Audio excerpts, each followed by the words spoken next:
And we welcome you tonight to the Mustang Corral here at Edgewood High School, where the Edgewood Mustangs are taking on the South Vermilion Wildcats. Glad you could join us for Edgewood Mustang Basketball on Smithville Sports alongside Jeremy Nutter. I am Nick Jenkinson, and Jeremy, it's going to be an interesting game tonight with the JV squad playing this South Vermilion team.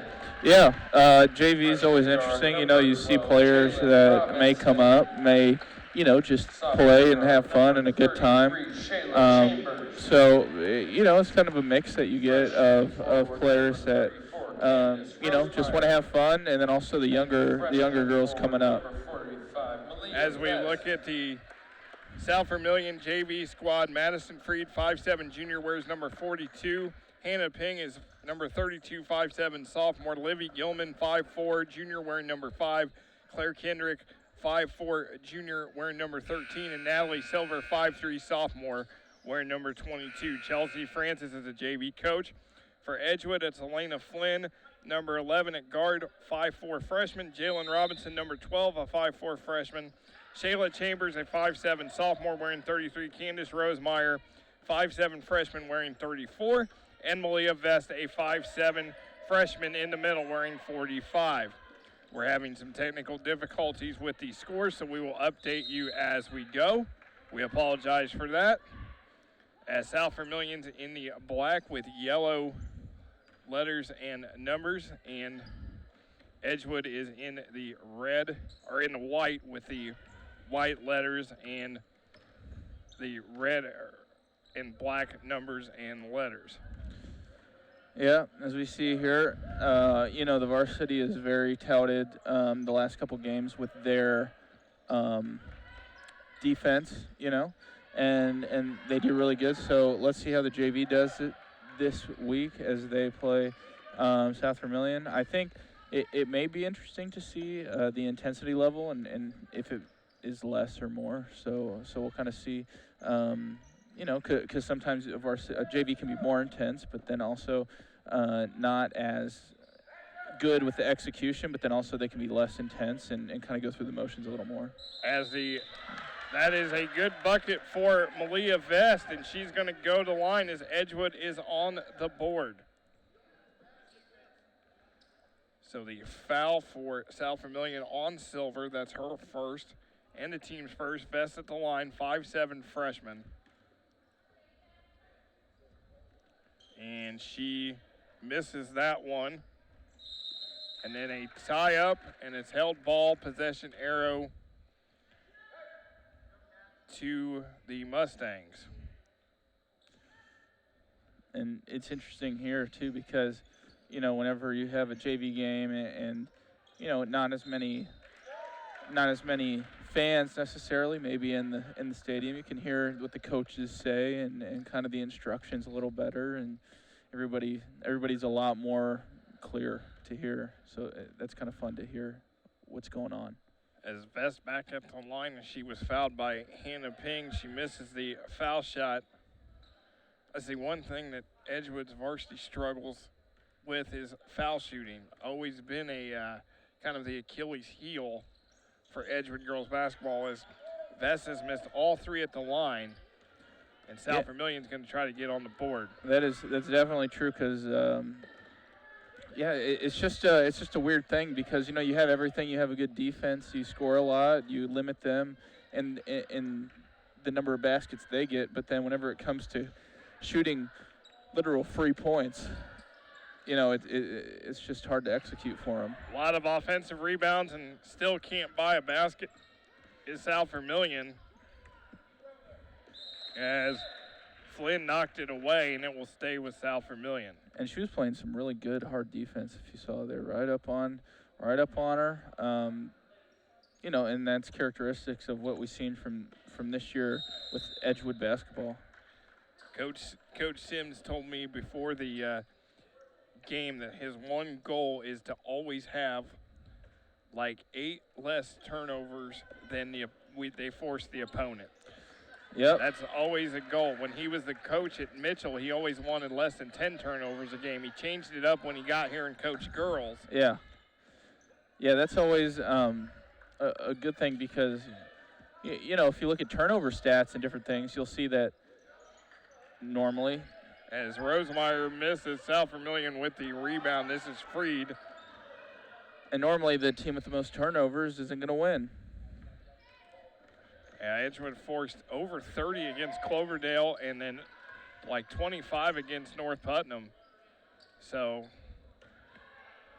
we'll see how they do this evening against South Vermilion. I have a feeling it's going to be a similar story. Yeah, Edgewood can definitely make you, the way they play defense, they can definitely make you play ugly and play their style and play rough. It reminds me, again, another steal. This time it's Elena Flynn. Does what the Edgewood Varsity does, gets in the passing lanes, but then Freed does a good job of getting in the passing lane and taking that away from Chambers. Not many baskets so far, but definitely there's a score of turnovers between the two teams. Yeah, just less than 4 minutes to go, 3 minutes into this game. 7-minute quarters in JV. And again, if you play JV and varsity, you are allowed up to 5 quarters between them. Not really going to matter for Edgewood. Their only JV player that plays any varsity is Shayla Chambers, and she has only played in 2 games. So I would expect her to play all 4 quarters tonight. As that is taken away by Silver. Going to go one-on-one with Rosemeyer. She misses it. Rebound is good for Hannah Ping, and South Vermilion's on the board.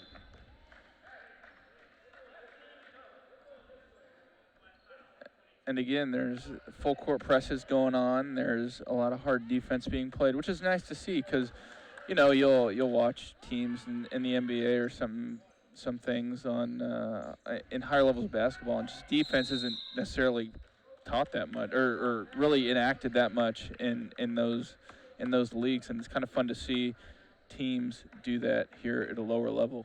Coach Hamilton, Mark Hamilton, the JV coach, been a long-time JV coach for Edgewood.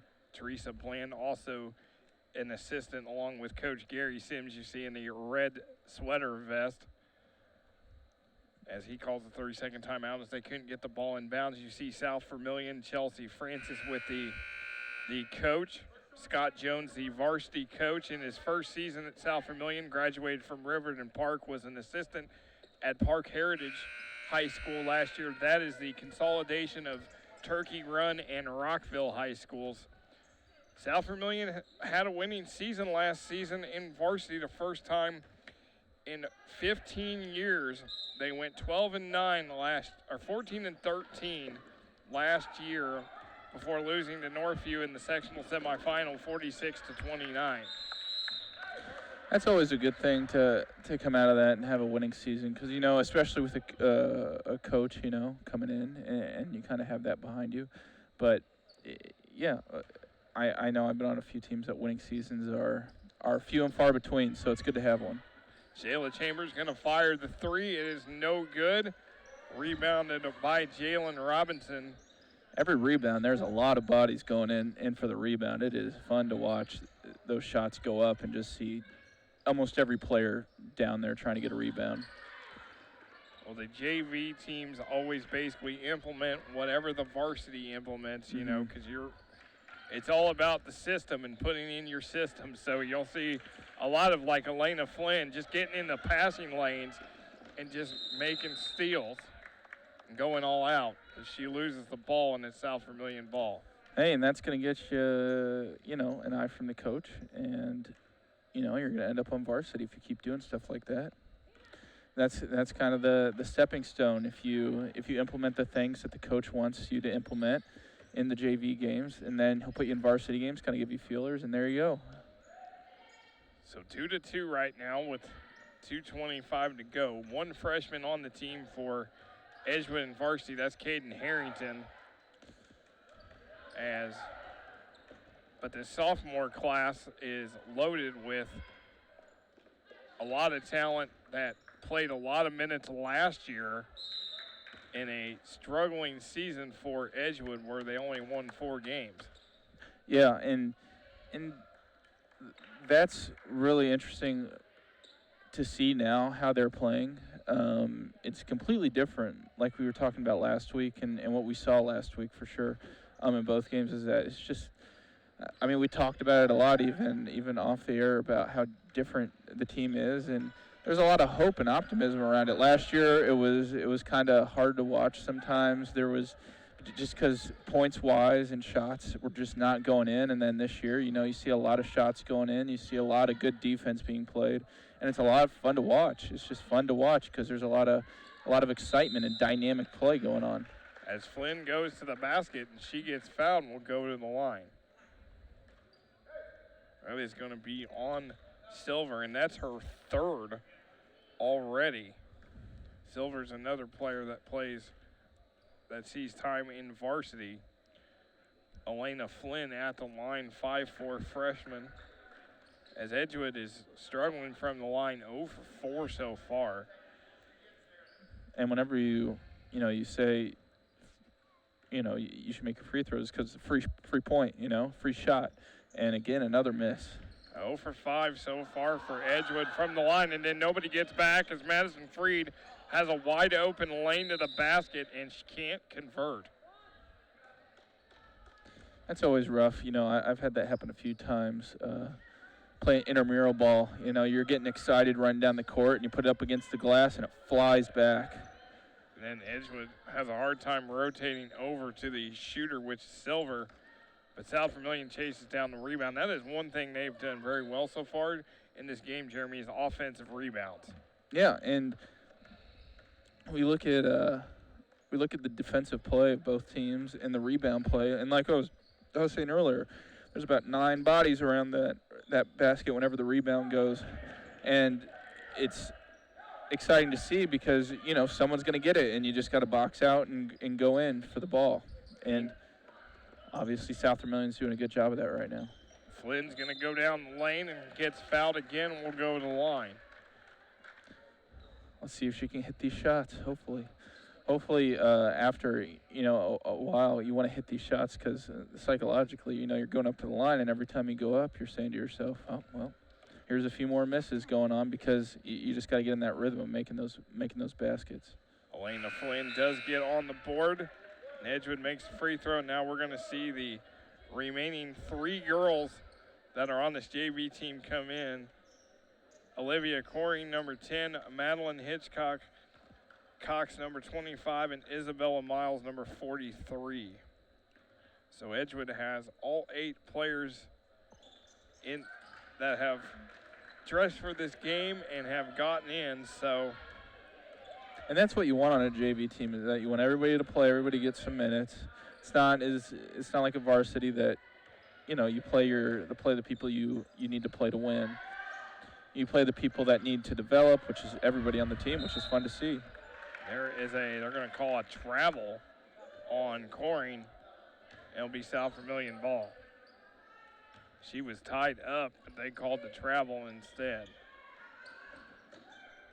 And Coring pokes that away and will stay with South Vermilion. And yeah, it's just good defense. It's good defensive,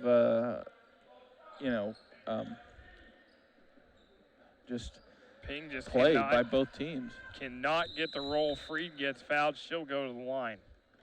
First trip to the line for South Vermilion tonight. First team foul on Edgewood. It's going to be on Miles. This will send Madison Freed to the line. 5'7" junior. And sometimes, Jeremy, you will see juniors play some JV just because maybe they don't see a lot of time at varsity, or they just need to spell a quarter or two because of the fact that you just got to have bodies to have a JV team. That's true. Yeah, I've seen that in a few instances in my day with, in high school, you're playing a JV game here and there, have a friend, who plays JV, and you're on varsity, but they still dress varsity. And so, yeah, it's definitely something interesting, something, you and your friends talk about a little bit. Definitely. Edgewood, in fact, Edgewood JV team, they had 2 games where the JV did not play. It was varsity only against West Vigo and Sullivan because of the fact that those schools, 3A schools, so second largest class in Indiana, did not field JV teams, which is it's amazing, kind of interesting that you don't have enough girls. Yeah, I agree with to that. play. So it's a. I mean, I can see a very small school where there's not a lot to. As Ping misses that, South Vermilion 0-3 from the line. Rosemeyer comes back in. Miles goes out. But the fact that you know, a small school where you don't have a lot of girls in the school, I can see that. But 3 and 4A schools, there really should not be any reason why you don't have a JV team. And then you have, bigger schools that have like 4 teams or 5 teams, and it's hard to even get anything, get any time playing. As we're at the end of the first quarter, Edgewood leads South Vermilion 4-3 on Smithville Sports. Whether it's countertops, an outdoor kitchen, or a custom shower, Inside Out Kitchen and Bath can make your ideas reality. Based locally in Ellettsville, our staff have over 30 years experience in the business and the dedicated ability to get your job done right.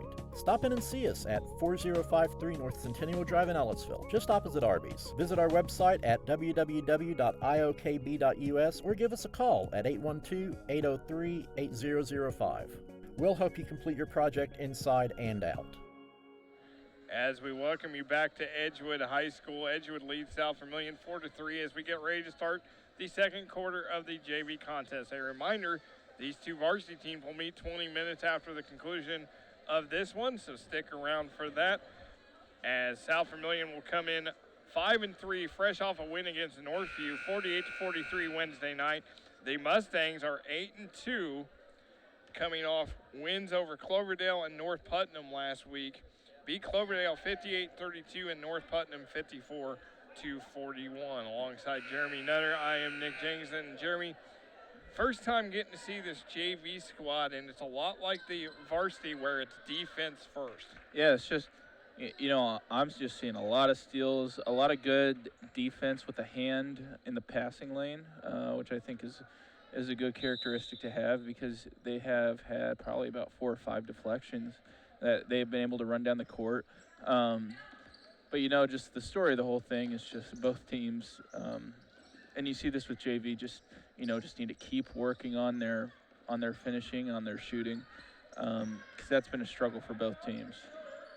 And it is the same starting lineup for the Mustangs out on the floor. It is Flynn, Robinson, Chambers, Rosemeyer, and Vest for Edgewood. As there is a foul on South Vermilion. This is Caitlin Williams, number 21 in the game, her first. It's going to send Flynn back to the line. As Hannah Ping, 32, will check in, replacing Williams. And Caitlin Williams got hit on that play and sitting down a little bit. Sometimes whenever you get, take that foul or take that blocking foul, you can kind of get hit in that crossfire, and that's exactly what happened. Flynn misses it at the line. 2 for 5 so far for Flynn. Just 2 of 8 at the line for Edgewood. And that's just something that's just hard to see.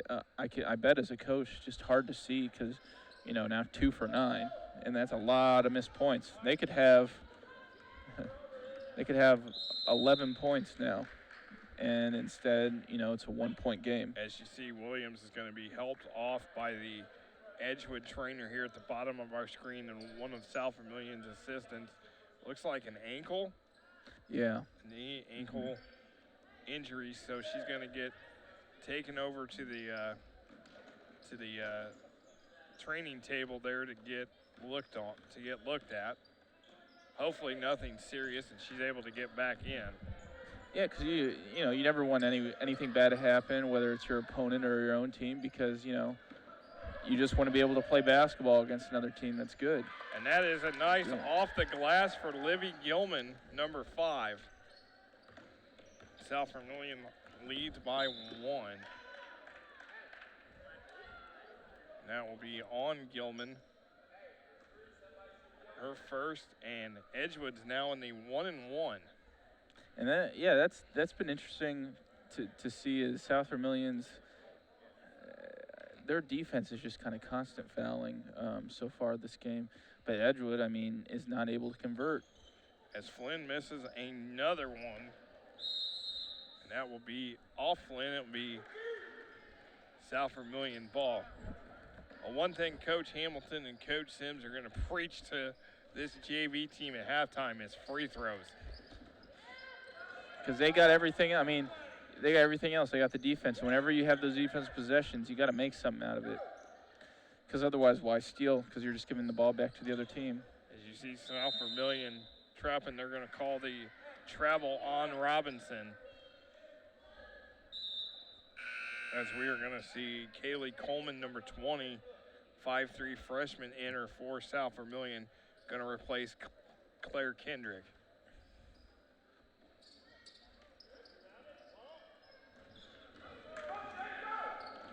And as we see here, Edgewood's full court press. There is a miss. Vest was over the back, and they didn't call it, as 44 Jessica Berry wanted the over the back call, not going to get it. Just under 5.5 minutes to go. Stay tuned. We'll have a great halftime feature for you. As you can see, Edgewood just keeps them right in front. They do not let South Vermilion get inside at all. They don't, but also you see kind of down low, there's a lot of people not moving down on the block. A lot of people not moving, kind of walking through or not moving as much as they should to get open. Coach Hamilton was telling Elena Flynn, just keep your hands down and stay in front, move your feet. Got to get those knees in an angle and hold up. Gilman's going to fire a two, no good. Vest just takes the rebound away from Berry. There's Flynn just going to throw it up, no good, and it's Gilman. Transition the other way, wide open, good bounce pass, and the finish for Jessica Berry from Hannah Ping. A 7-4. A good inbound there. As another steal, and this is Ping. She's got the numbers right now, 3-on-2. Rosemeyer trailing, going to go 1-on-1 off the glass and score. And Coach Hamilton has seen enough and wants a full timeout. And also, if you think back to it, they would have 14 points if they would make those free throws. And that's just something that they need to think about going into halftime and talking to the girls, just to really drill that into their head, because they'd be up if they make most of their free throws, maybe even go 70% from the line, but it's just so hard to constantly go up to the line mentally as well and just keep missing. Well, Edgewood's JV team, Jeremy, has won 3 games. They beat Greencastle 51-5, beat Linton 45-24, and beat South Putnam 44-37. They lost to Bloomington South 47-22, lost to Bloomfield 44-42, White River Valley 43-32, Cloverdale 37-30, and North Putnam 43-39. So right now they've lost 4 games in a row, 5 overall. Of course, they did not play West Vigo or Sullivan because neither of those schools have JV teams this season. It's going to be a quick turnaround because they play Shackham-Hack. The JV plays tomorrow morning at 11 a.m. Varsity will play at 12:30. So always got to love those games. Got the early ones right after the night games. Well, this one was supposed to be played November the 8th, and it was canceled because it was moved to later in the year because South Vermilion's football team was playing in the sectional championship game that night. Okay. So they moved the game to later in the year, and I was talking to Coach Scott Jones for South Vermilion, and he said it's glad that we can able to play it now because you didn't want to get in a situation down the road where you have to travel in bad weather, or bad weather plays a factor and you got to play another night, because these two schools are not next door to each other. They're an hour and a half apart, no matter no matter how fast you drive or how far you go, because South Vermilion is about a half hour north of Terre Haute, and there is just no good way to get to there from here. So, distance plays a factor every time when these two play. That's why this game is always played on a Friday or sometimes even a Saturday if have to. Yeah, and that's whenever you enjoy those trips too, because you create a lot of memories on those trips. You have a lot of fun sitting with your friends on those school buses, and your knees hurt and your legs hurt because you sit in those school buses for forever. And, you're texting, you're on your phone, all your friends are all around you, you're talking, gossiping. I didn't do any of that. I just sat and quietly and played games on my phone. But I had fun nonetheless doing trips like that whenever I was in high school. I hardly believe that you were quiet as a church mouse. It's 9-4, South Vermilion leads as they have the ball. And they're going to call Coyne for the foul, but a nice job on Kaylee Coleman. And now we see if South Vermilion can convert from the line. They are 1 of 4 so far from the line. A 4-team foul on the Mustangs. This will be Kaylee Coleman. She's a freshman, 5'3". She gets that free throw. So 2 of 5 from the line for the Wildcats. She gets both. 11-4 lead for South Vermilion. Edgewood's been held scoreless here in this second quarter. And it'll definitely be interesting to see. I'd be interested to see what the score is between the two free throw. Edgewood has 2. South Vermilion's 3-6 right now.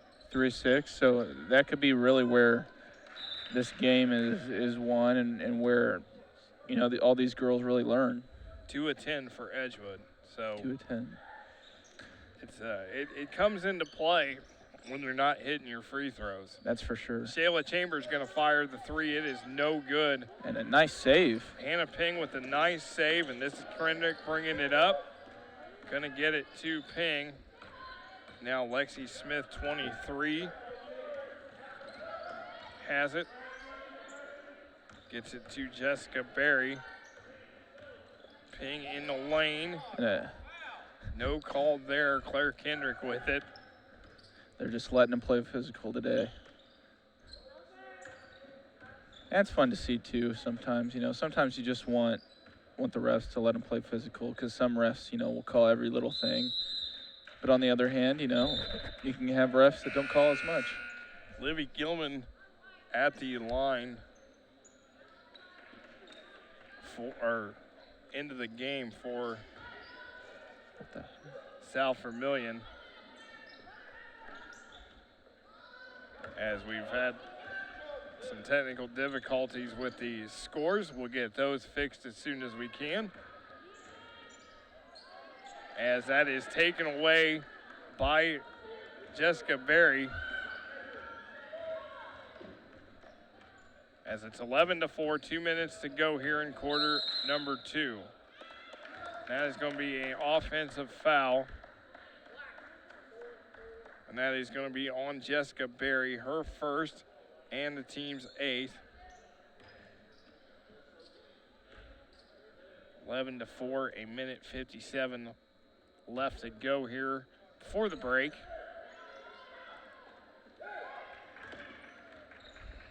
As Elena Flynn brings it up, Kendrick knocks it away out of bounds. It will be Edgewood ball.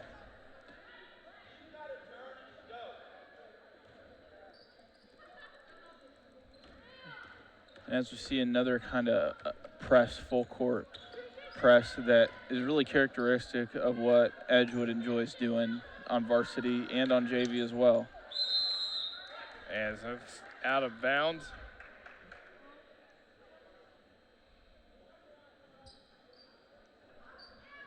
As Livy Gilman will inbound it for South Vermilion.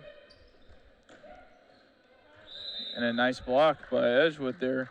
And that's what I'm talking about, is getting that getting that ball side hand up, and what you do is you kind of put it end over. It's kind of different, and you really can get a nice blocking area if you do it right.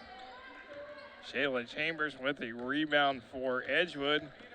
Minute 33 to go here before the break. South Vermilion also playing good defense so far, Jeremy.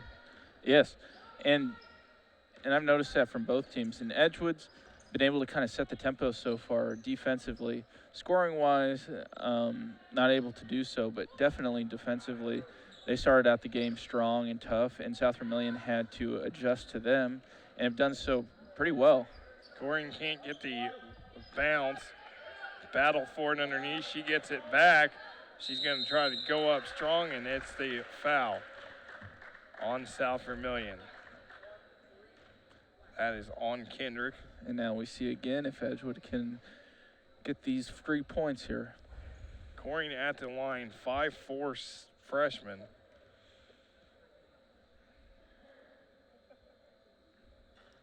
And she cannot. So the free throw woes continue for Edgewood. That's true. A lot of practice. I remember last we were talking about, Wisconsin's famed for their, before practice they would always shoot a million free throws and, a million chest passes. Fundamentals win games, and that's definitely true here. That fundamentals do win games, especially free throws, because those add points to the board. We're going to say lane violation on South Vermilion, so one more for Coring, and still Edgewood continues to struggle at the line. Guess what the JV team's going to be doing before tomorrow's game against Shakamak? They're going to be You wouldn't say free throws, would you? I would say I would say so. I would Chambers say so too. wide open in the corner, no good. Battle for it. And another thing is that Edgewood hasn't had a point this whole quarter. No, they have two free throws from Elena Flynn and a basket from Malia Vest. So just one field goal so far for Edgewood in this game. And that's in the game, and that's just that's hard psychologically, because you're thinking you're going into the game. There's an element of JV. You want to have fun, want to have a good time, but everybody in the end wants to win. And so, looking up that scoreboard, that's kind of hard to see. Edgewood will get the ball back. Referee Chris Bruce inbounds the ball. They say everyone has a twin out there. I think Mr. Bruce can remind us of the Edgewood boys coach Matt Wadsworth a little bit, huh? That is uncanny. Yes, that's uncanny. I can kind of see that there, especially from the back. That's a good. I had to mention that. That was good. Yeah. I know, As that will do it at the end of the first half. South Vermilion leads 11-4. We look at the highlights. Not a lot for Edgewood. There's the rebound and putback for South Vermilion by Hannah Ping. She leads them with 5 so far. As the Wildcats getting a 2 from Livy Gilman, and then transition bucket here. Ping the nice bounce pass to Jessica Berry. As it's South Vermilion just taking it to the basket as we're at halftime. South Vermilion 11, Edgewood 4 on Smithville Sports.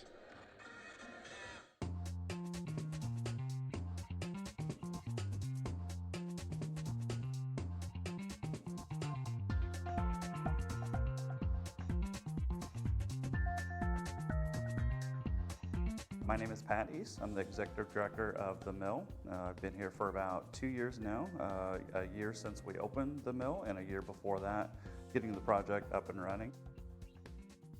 Dimension Mill, or the mill as we call it, is 19,000 square feet of co-working and incubator space. So what that means is our members are freelancers, consultants, startups, students, remote workers. They rent desks from us on a month-to-month basis, so that consists of a membership. They get access to internet, to conference rooms, to call rooms, They get access to our classroom, our podcasting studio, our kitchenette. And so it's a really quick and easy way for somebody to have an office space without having to do all the work associated with an office. In addition to that, we have 10 private offices that are all occupied by startups. And so these folks are growing their companies. They're anywhere from kind of 1 employee all the way up to maybe 10 employees. And the idea for them is to grow as quickly as possible, move in, grow quickly, and then leave as quickly as possible as well. And we want to kind of do this cycle as much as possible. This is a 104-year-old building. It used to be part of the Shower Brothers Furniture Factory. So around the turn of the century, Shower Brothers was the dominant furniture manufacturer in the United States. When you first walk into the mill, you can feel and sense the energy in here. And I think partly that's because of the history of the building, but also because the architects did a phenomenal job preserving as much of the red exposed brick, preserving the 104-year-old wooden floor, preserving the skylights, and just kind of the overall look and feel of the building. When somebody signs up to be a member at the mill, they get access to all of our amenities here. We have primary internet from Smithville. It's a gig up, gig down. It's dedicated fiber. It was installed specifically for us, so nobody else is on our internet. It's the fastest internet you can get in Bloomington. So internet is really extremely important here because all these folks are knowledge workers, and so almost all their work is on the internet. So it's extremely important that we have internet available literally 24/7. We have a 2-story event hall here as well, with skylights and an art gallery downstairs with fresh new art coming in every month. We have a 30-seat classroom where we have speakers come in, where we have code school twice a week. Lots of companies do half-day or full-day strategy sessions there. Lots of companies have their board meetings there as well. And we have 3 call booths that folks can pop in for webinars or private confidential phone calls. We also have 3 conference rooms that folks can reserve online. We also have a bike room in the back. And then finally, we have 2 main co-working areas. One is up front. That room is much more open, and folks do a lot of socializing in the front room. And then the back room is much quieter, kind of has a library feel with library carols. It just feels a lot quieter, and folks do a lot more heads down work back there. So at the mill, we have a podcast studio, and because we support all forms of entrepreneurship at the mill, because our vision is to become the center of co-working and entrepreneurship in Indiana, we wanted to make sure we took advantage of this wave that's happening. So all of our equipment in the podcast studio was selected by Shine Insurance. They're the sponsor of the podcast studio. They do all of the training for us as well, and then all of the management of the studio. All of our equipment was purchased by Sweetwater. They're the world's largest online pro audio equipment seller. They happen to be located in Indiana as well, in Fort Wayne. And so with all this kind of energy that we put behind the podcast studio and kind of this wave of entrepreneurship it's creating, we have 7 different podcasts that have started at the mill since we opened our doors about a year ago. And the mill is starting its own podcast as well. So Smithville's involvement has assisted the mill in 2 really, really big ways. The first is, of course, the internet we have here. It's a gig up, it's a gig down, it's the fastest we can possibly get. It's a dedicated fiber line, which means nobody else is on it, and they installed it specifically for us. And so without having this anchor of really fast, reliable internet, I honestly don't believe we'd have as many members as we do now, because when you look at other spaces, they may not be designed as well, but they have reliable, fast internet. But when you have the fastest and most reliable, it truly, truly makes a difference for these knowledge workers. The second big way that Smithville has really helped us is because Smithville is such a widely known employer in Bloomington, because they care so much about the community, there's so much community involvement.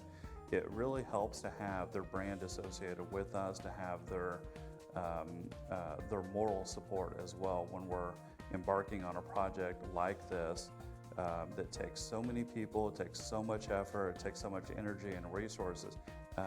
Because without really great partners like Smithville and all of our 20 or 30 other corporate sponsors, we can't get a project like this up and running. And so having Smithville's moral support is really a huge win for us. So there's lots of different startups here at the mill. In addition, we have a lot of good resources for startups. So we have a full-time entrepreneur in residence. So what that means is the EIR is a full-time mentor. So this person helps our startups company build, they go through financials, they help them find customers, they help them find investors. So between the EIR and all these support resources like IU Ventures and all these different startups, there's a really interesting, cool community here. And so if somebody has a small business where they are selling their wares on Main Street, we'd love to figure out how to help them get online with an e-commerce store and help them sell their wares globally. And so even if you're not currently focused on kind of a high potential, high growth company, we'd like to figure out how you could get there if that's something you want to do. You can get a month-to-month membership, so there's no contracts, and we have multiple memberships to fit whatever your particular business is at the particular stage and life cycle is. And for those folks who are starting their business but maybe doing it while they have a full-time job, we have a nights and weekends membership as well. The feeling that people get when they walk into the mill is the thing I like most about working at the mill. Even a year later, it doesn't get old. People seeing the mill for the first time and just being overwhelmed in a good way that something like this not only exists in Bloomington, but exists in the Midwest. The main benefit of the mill is the people here. We have 250 people from all different walks of life who've decided to be in Bloomington. These are really smart people doing cool, interesting things with their lives, whether they're remote workers or they've decided to start their own business. And most of the people who are running a business here, if you're just now starting your business, they've probably gone through the same problems that you've had. So while the building is really phenomenal and the design is great, it's the people that really matter, and it's the people that really no other city in the United States can replicate. And it's the people that will make the membership benefit the most. The mill really acts as a lightning rod for all of this energy and activity and creativity. It's hard not to be inspired when you walk into the mill. If somebody's interested in a membership, in renting space, in holding an event here, the best way to get in touch with us is to go to dimensionmill.org online.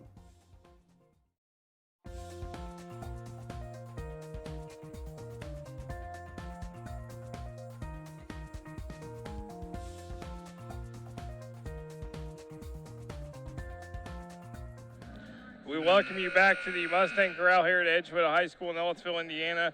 Halftime of the JV game, South Vermilion leads Edgewood 11-4. Glad you could join us for Edgewood Mustang basketball on Smithville Sports alongside Jeremy Nutter. I'm Nick Jameson.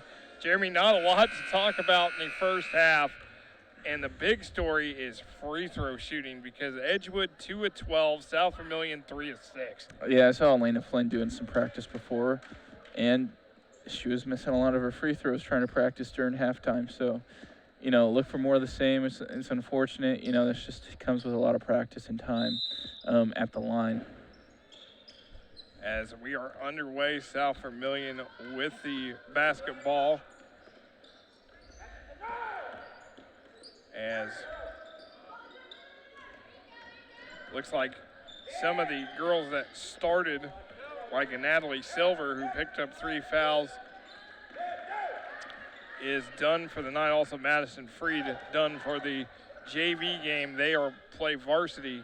Again, 5 quarters between JV and varsity you can play. So it's more South Vermilion's issue than Edgewood because you got so many girls that, hey, you got to quarter them at times. So, you know.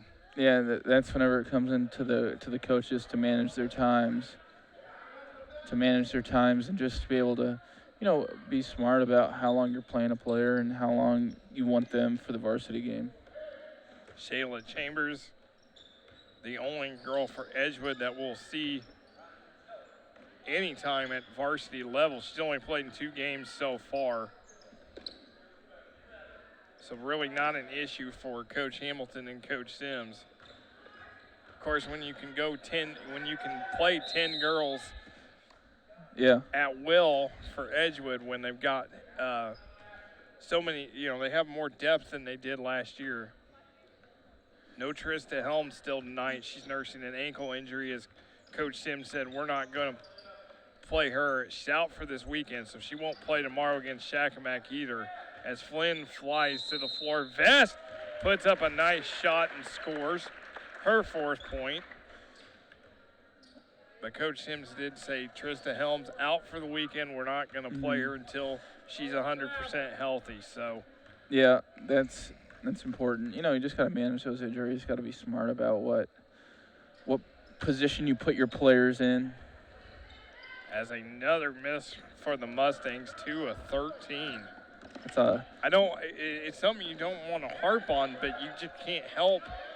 But it's just such a glaring statistic. Yeah, it's just something that's just sad about a team that's just not able to make free throws and not able to do well on the line.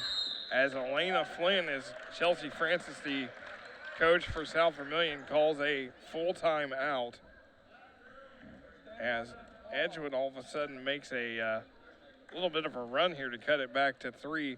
South Vermilion outscored Edgewood 8-0 in the second quarter. Yeah, and that's definitely a psychological thing for Edgewood to go into the quarter, and now, luckily, they've scored 4 points, which is a good start to a quarter in that they can start making things from the line. Would be an amazing thing for them because that's going to give them a lot more points because they're going to the line a lot today. And I would assume with how last half the foul count went, I would assume they get into 1-1 at least this half. So Edgewood is going to play Shakamak tomorrow. We already mentioned that's a 12:30, 11 a.m. JV start, 12:30 varsity. So a quick turnaround for them. And then next Friday night, it's a boys and girls doubleheader at Indian Creek. Then right after Christmas, December 27th and 28th, it's the Eastern Green Tournament. They will play South Knox and Bar Reeve. That's a 12-team tournament. They'll play 4 games. And then after the new year, it's Northview at Brown County, Monrovia at Owen Valley, at Eastern Green, the crossover at home, and then Bloomington North on the road to close it out. It's amazing that the season's already about halfway over for the girls. And it flies by, especially in this time of year. It seems like no matter what you're doing, this time of year always flies by, kind of that Thanksgiving to Christmas area kind of goes super fast for some reason. And then, you hit January all of a sudden you go to yourself, where's all this time gone? Because, the season's already mostly over and everything. Yeah, the sectionals will start at the start of February. The state finals are the last Saturday in February. Kind of a difference now from a couple of years ago. They moved the girls' season basically up a week so that used to be the boys' sectional finals and the girls' state finals were held the same day, and to avoid conflict, they moved it basically up a week so that girls' basketball season is done before the boys' sectionals start. So, yeah, that is interesting. And there was also a fact that the state finals were being moved out of Indianapolis because there were conflicts with the Big Ten women's tournament being held at Bankers Life, and a lot of basketball in the cradle of basketball civilization. Yes, in 49 states it's just basketball, but this is Indiana, so it's They might as well have the state finals at Newcastle. That would be an interesting venue to have the state finals at. for the longest time the largest high school gym, but then a couple years ago they've actually redid it and said that Newcastle no longer is the largest. It's actually Seymour Gym. So you can, but that's always going to be a debate and all that. I've been to Newcastle. I haven't been to Seymour, but it definitely is a cool looking stadium. It's very unique. In Newcastle, you come in from the top. I've been able to broadcast a couple of games in high school while I was a student at Ball State, or while I was a high school games there while I was a student at Ball State, and it was my jaw dropped the first time I walked in that place. So it's a interesting place. The track at the top, and then you kind of look down into the bowl. It's in the wooden bleachers all around. It's a cool place. It's a cool stadium. Haven't been to Seymour though, but it sounds really cool. Seymour is it's a big. It's kind of like this, a big gym, but you've got the bleachers all around. I mean, it's just a bigger version of the corral, but you have end zone seating. So it's a great place to watch a lot of basketball, and they host basically sectional, regionals, and semi-state there every year, so it's always a good place to go. Now we will see if Edgewood can convert from the line. Candace Rosemeyer at the line, 5'7" freshman, her first trip to the line, and she does nail the free throw as Shayla Chambers checks back in and Jalen Robinson going out.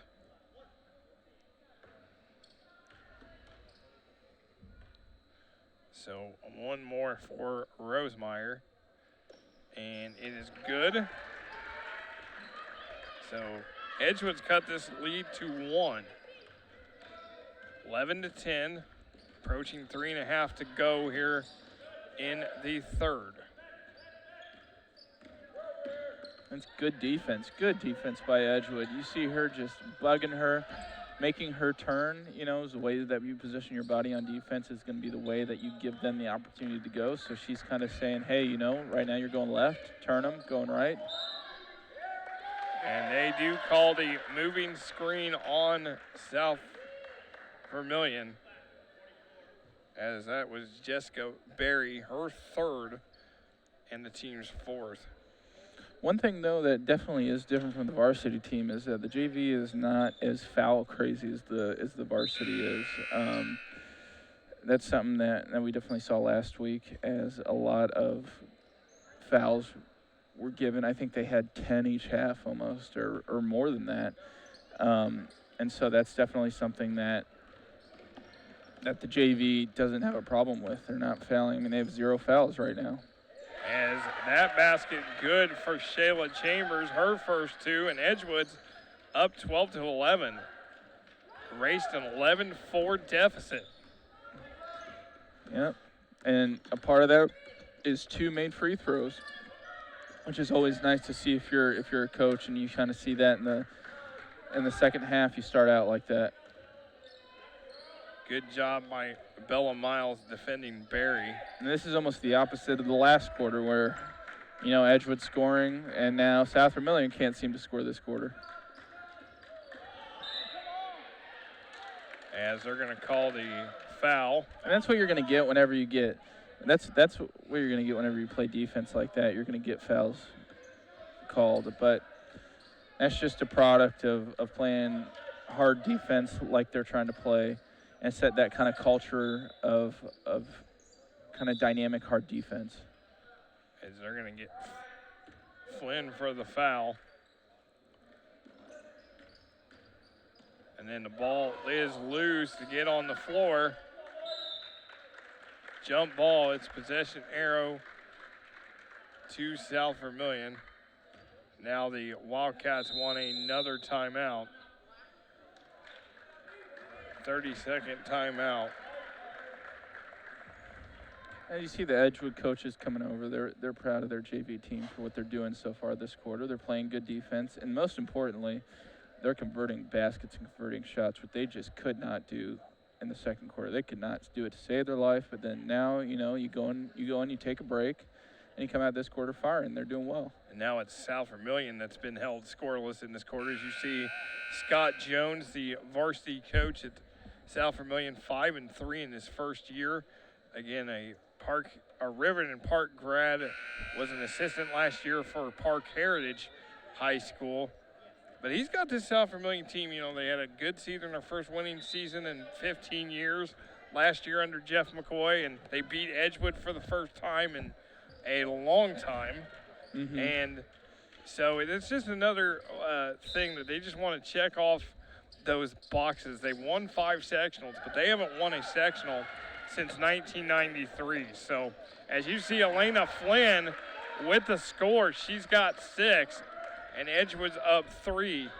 It's a 10-0 run. And most importantly, what's good to see is that the coach, you know, it shouldn't be bad if they have a losing record this season, or maybe they hit 500 after a season like last season. But the most important thing is that you continue to develop, continue to grow your team, and just create a culture with those younger players that you come up with. That way, you know, it may be not the perfect season the following season, but you know, you're building an opportunity, building that culture for the future. As Edgewood is looking good here in this third quarter. As that is good for Jalen Robinson. And it is a 16-11 lead, a 12-0 run for Edgewood.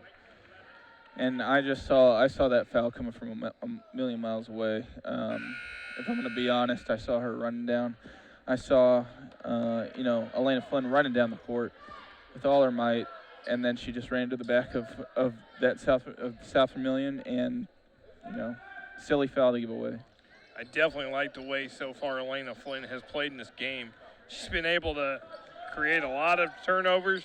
She's been able to score off transition, and she's hit 2 free throws. That's the most important thing.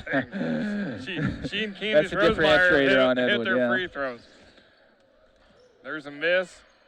But, that's definitely the most important thing, and the thing that I think that Coach Sims will be looking at whenever you see somebody play defense like the way that she played defense. That's just what you want. That's just what you want. Shayla Chambers going to the line for Edgewood, as that's going to be on Lexi Smith, her first, team's 5th. Let's see if they can keep it going. They're 2 for 2 right now. And Chambers misses it as Kaylee Coleman comes back in for the Wildcats, replacing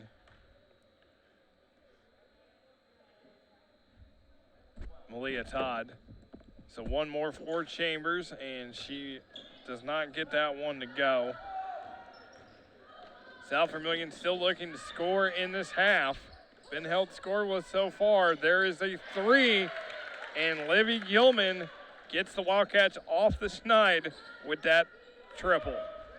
Yeah, with big first points of the half there to get, a big 3 that should propel them to hopefully make this game a lot more competitive here as the end of the third quarter comes. As Edgewood gets a rebound and then taken away by South Vermilion. There is Wildcats 3 on the way, and it is good for Jessica Berry, and South Vermilion now has a 1-point lead. So they can't make anything inside the arc, so they're just going outside and trying that out, and it's working out for them. 18 seconds to go. Coring with it for Edgewood. And now a foul underneath. And this is kind of the story that we saw last half, is that there'll be a lot of 1-and-1s coming up here in the fourth quarter, most likely. So Olivia Coring at the line. Puts it up, no good. As Malia Todd checks back in for South Vermilion wearing 43. One more for Coring. A little hesitation there on that free throw. I'm not sure what was going through her head, but that really didn't help. 17-16, South Vermilion with the lead. About 3 seconds to go. They've got to get a shot off, and Edgewood tight defense, and they do not get the shot off as we go to the fourth quarter with South Vermilion leading 17-16 on Smithville Sports. Smithville Media has produced stunning and engaging features and documentaries for over a decade. Local interest stories, interviews, commercials and event coverage are all part of what we do. Let us showcase your business or create a commercial for your promotions. We can even play your pieces during our live sports broadcasts. For details, speak with a Smithville representative or email media@smithville.com.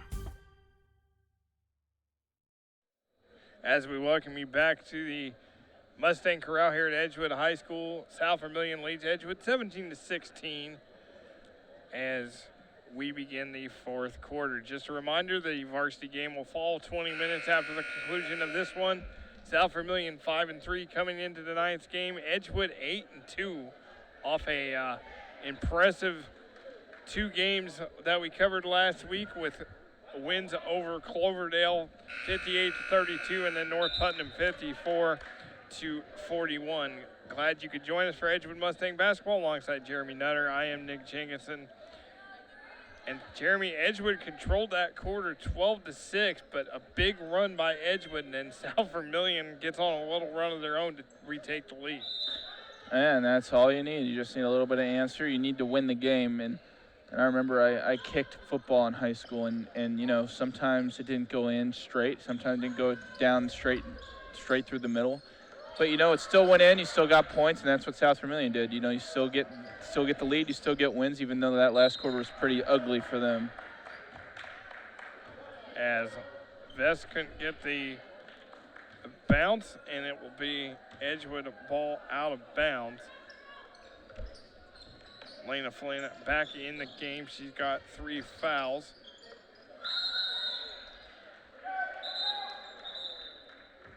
And they're going to get Jessica Berry back in the game for South Vermilion. She's going to replace Malia Todd as Kaylee Coleman's got to get it in to avoid the 5-second call, and she does.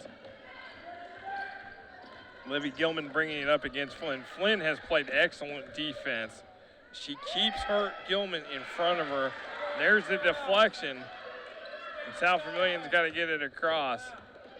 And that's, she's been, that's the name that we said the most is Flynn's name. I mean, she's just been so dominant.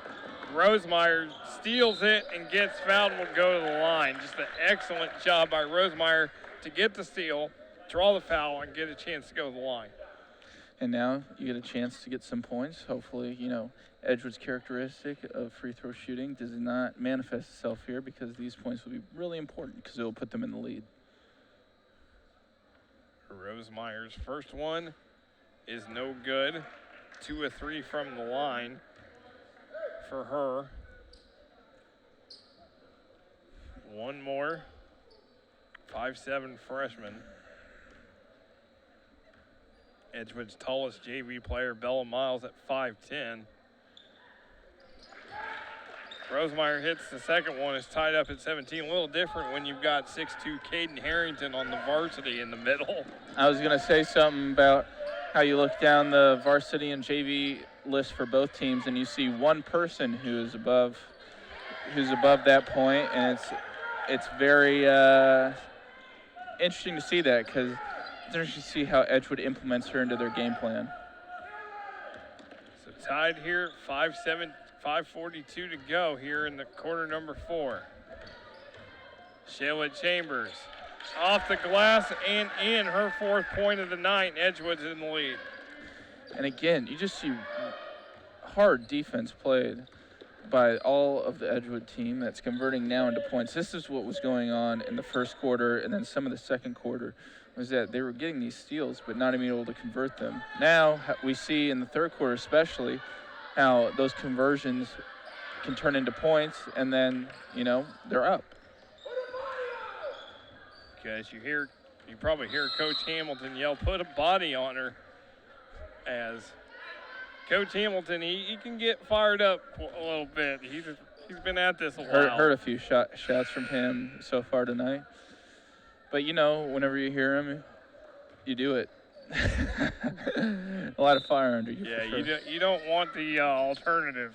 No. As Barry underneath, it's no good. She battles for the rebound, tied up with Rosemeyer, and it will be South Vermilion ball.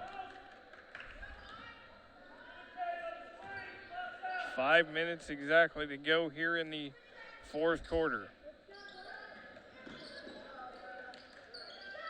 Barry, and she gets fouled on the arm. She'll go to the line.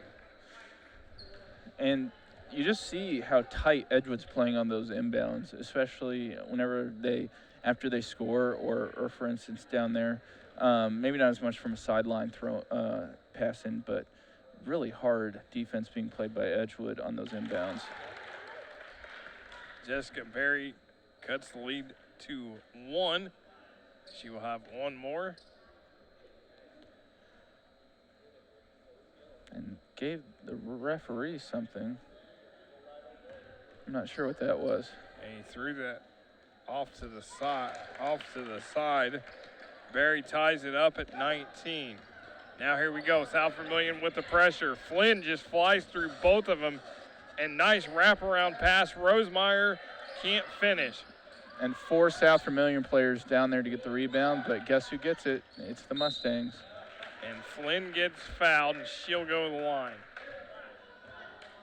It's going to be on Gilman, her second. So Lena Flynn at the line, 6 points. Edgewood's done good in this second half of making free throws so far. As she has her 7th point. Puts Edgewood in the lead by 1. And one more for Flynn.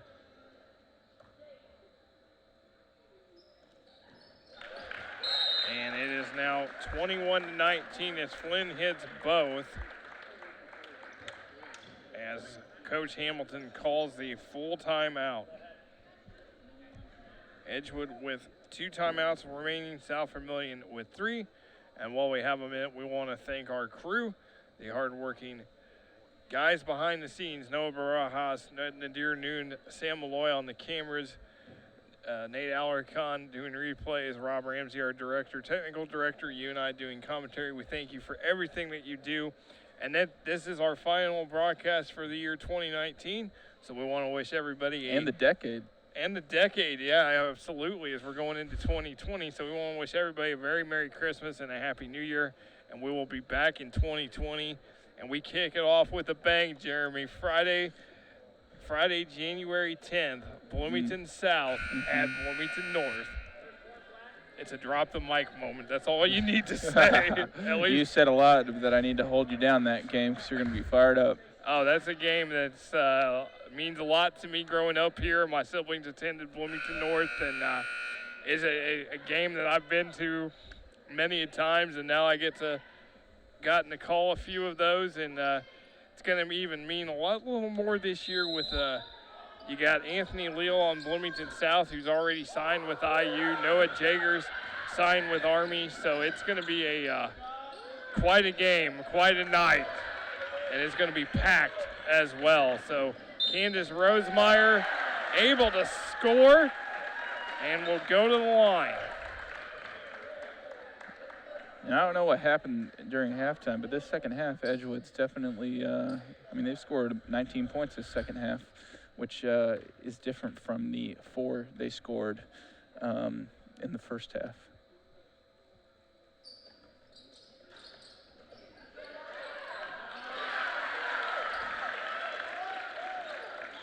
Looks like Edgewood just scored again. Makes it 25-19.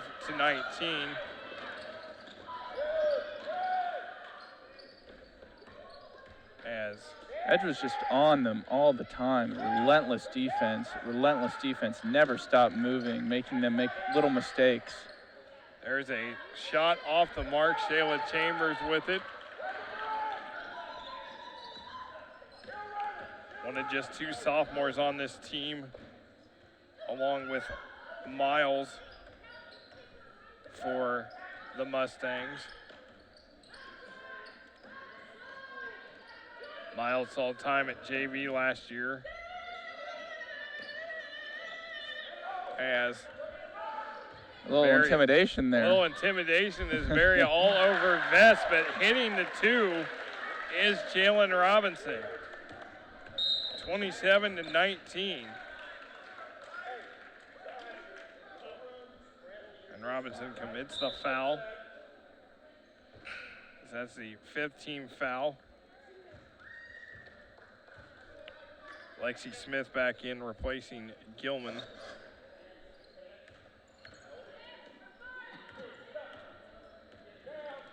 As we're down just under 3.5 to play, Varsity to follow. Barry, they're gonna say travel before the shot. That's what I thought. She did take a couple extra steps. We're not playing not playing NBA rules tonight. No LeBron traveling in this game. No walking with the ball. I saw that highlight, and I don't know how in the world, and it was right in front of the referee. It was. How do you miss that? I've had it going theory ever since about 3 years ago whenever they played the Pacers in the Eastern Conference Finals. You know, the refs like LeBron a little more. That's what I think. That's just my opinion. I definitely think at all levels sometimes star players, as Robinson hits another 2, do get away with a little more than some. As Edgewood bringing the pressure, South Vermilion breaks it with Lexi Smith. There is a hard foul there. Haley Coleman, and she is fouled and will go to the line. They're going to call Vest with the foul, her second. Coleman at the line. She's hit both of her shots, as I just put the announcer curse on her, and she misses that one. You jinxed her. I know. Jinxed her. I just realized I shouldn't have done that, but that happened. Yeah, I remember I was watching YouTube videos of announcers doing that in games, and, you know, all of a sudden you say something, and then something happens, and you go, that was me. Coleman missed that. Missed both, and Barry with the rebound. Gilman. No talking on the South Vermilion offense. As we just heard about, 5 seconds of pure silence. And ball knocked out of bounds. The last touch by South Vermilion. It is Edgewood ball. And Edgewood can take a lot of comfort in this win because they were able to overcome adversity. They were able to play their way, play defense. All they had to do was just convert a little bit, and they were able to do that. And look at them now. They're up by 10. Up by 10, approaching 2 minutes to go, and they're going to break a losing skid as Coring missed it. And it will stay with Edgewood. Again, quick turnaround, not a lot of time to get ready for tomorrow. It's going to be up and early tomorrow morning and get ready for Shakamak. That's whenever you're kind of in the groove of the season, kind of get up, eat, I don't know, Cheerios maybe, have a Nutri-Grain bar, you know, I don't know, something like that. Maybe a little peanut butter toast, you know, something like that to start the day with. Then you head in, you're a little tired, everybody just woke up. You walk into the court, lights are off, you wake up, and there you go, another game of basketball. Miles at the line. What a bounce. Friendly bounce. Very friendly. Of course, a big day for Edgewood basketball tomorrow because the girls play Shakamak here, and then tomorrow night the Edgewood boys will play the third-ranked Bloomfield Cardinals down in Bloomfield. And, of course, Bloomfield's coach is none other than former Edgewood coach J.B. Neal, who takes over the Cardinal programs, got them ranked third. So that will be a contest tomorrow night with the Edgewood boys. Fresh off a win at home last night as Clint Kendrick hits it the 2 to cut this lead to 9. But fresh off a win last night over Terre Haute North, who they will see in a couple weeks at the Wabash Valley Classic in the 10 a.m. game the day after Christmas. Lena Flynn, they're going to call the offensive foul. She dribbled around. It looked like a Chutes and Ladders map. And Barry is on the floor. They are going to come out and take a look at her, Coach Chelsea Francis. That was a hard hit there by both players, but Flynn had a bit of an arm cushion there, so she was able to get ahead of her. Is one of the South Vermilion assistants. You also see Michael Doring, who's one of the assistants for Edgewood, out there to kind of make sure everything is okay in case they need assistance. I think it looks like she just got the wind knocked out of her because she looks kind of like she's breathing pretty quick. So they will check out. You see the shot there. She is at least moving around, so that's a good sign. And the trainer is coming out for Edgewood. You also see our Edgewood's athletic director, Mick Hammonds, on the floor. So you see him walking into the picture, talking to the officials, making sure that she is okay. So 1:16 to go here. Edgewood leading 30-21. Still checking her out. You see a great shot there. In these situations, you just hope that everybody's okay because you just want to have fun and play the game. You don't want to do anything mean or hurtful to the other team. You just want to be able to play some basketball. South Vermilion already down a player tonight as Caitlin Williams goes out after hurting her ankle. She came back out after halftime on crutches, so that's not a good sign for them. And then have somebody else get hurt.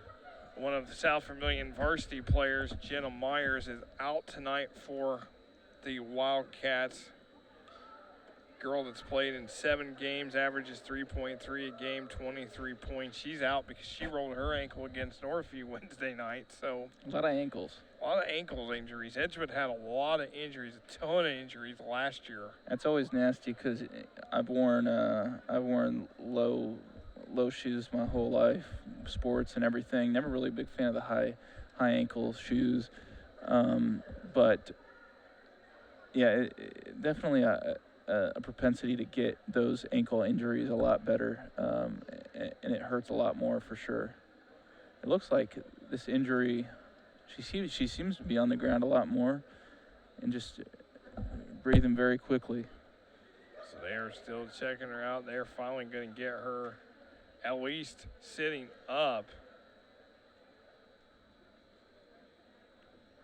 It could have been too. She could have been. She's done that a few times there, grabbing her fingers. So they're gonna get something her with her back or with her head, maybe. So she was on the ground she was laying down for quite a long time. So they finally are gonna get her up, and to the applause of the Edgewood crowd, I think maybe she's hit her head. It looks like they're checking her out to make sure. Something on her back, maybe.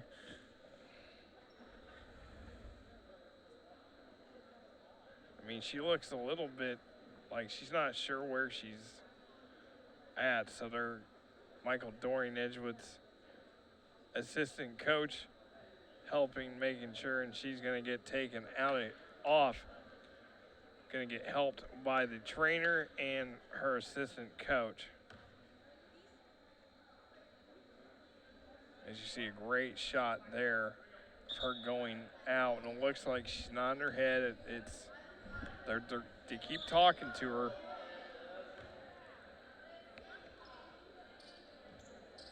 So we'll see. As you see, a great shot there of her getting taken to the locker room. No, So very we're weird. back underway. Very odd half-court defense there. Lengthy delay here as we're now underway. Approaching a minute to go. Edgewood up 9.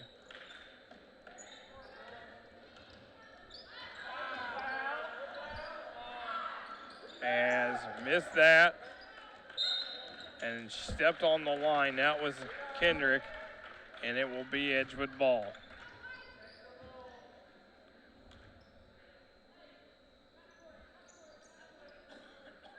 Edgewood's going to come out of here with a win. The South Vermilion's going to back off on the pressure. Not going to try to foul here. No, that's where we see some teams do that, and overall it's pretty annoying to see whenever teams do that and foul at the end. Whenever you know they're not going to win. Reggie Miller's not on the court floor. Tracy McGrady's not out there. So there's an element to that. That was the North Putnam boys last week against Edgewood where they fouled. That's what came to mind. Where it became just a free throw parade. Yes. Yep. It was and almost. As we say that, they commit the foul. Hey, jinxed it again there, Nick. So, Leah Todd fouls Flynn at the line. She misses that one. Madeline Hitchcock's back in the game, replacing Rosemeyer. She finishes with 5. So one more for Flynn. As she misses that one. About 20 seconds to go here. Edgewood is going to come away with the win. And Coach Hamilton telling his girls no fouls as Todd gets in, and that's going to do it. And Edgewood's going to win 30-23, your final score. So we look at the highlights from this game, and it's Shayla Chambers draining it from the free throw line. Again, the defense for Edgewood comes up big. Elena Flynn leads the way coast to coast with the bucket. Good play out to Jalen Robinson. And then Wildcats are able to hit the 3. And then Barry buries the 3. Shayla Chambers. Nice drive inside. Yeah, gets the bucket inside, and then this is Rosemeyer, one-on-one, gets it and 1. As that's your final score, Edgewood 30, South Vermilion 23. For all our hardworking crew, for my partner Jeremy Nutter, I am Nick Jenkinson. Thank you for watching. We'll be back in 20 minutes with the Varsity game on Smithville Sports.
As we welcome you live to the Mustang Corral here at Edgewood High School, Ellettsville, Indiana.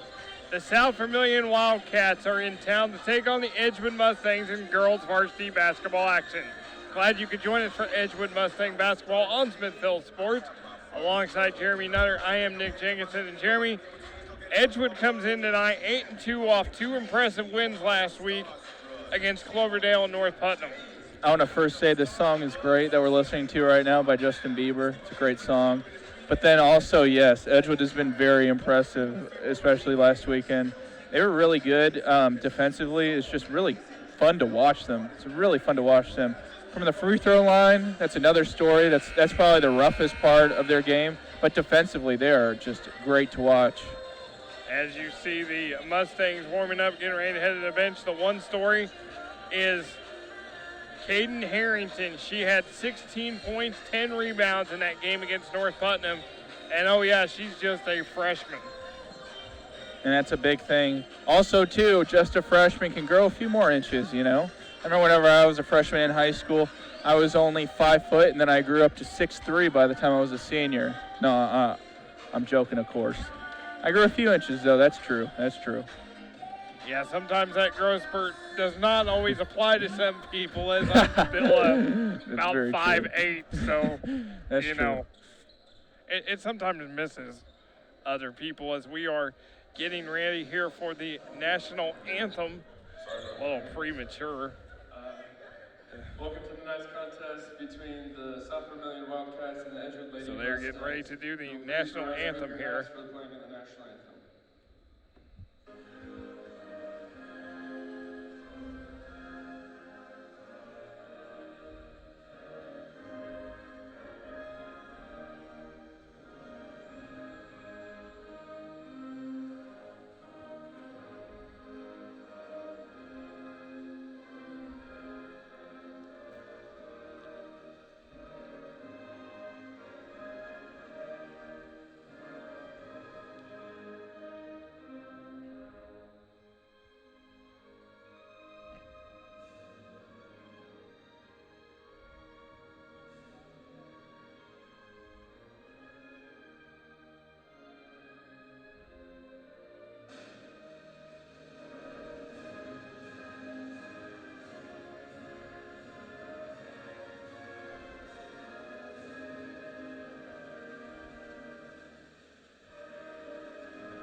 The national anthem is been played. Now it's time to take a look at the starting lineups for South Vermilion.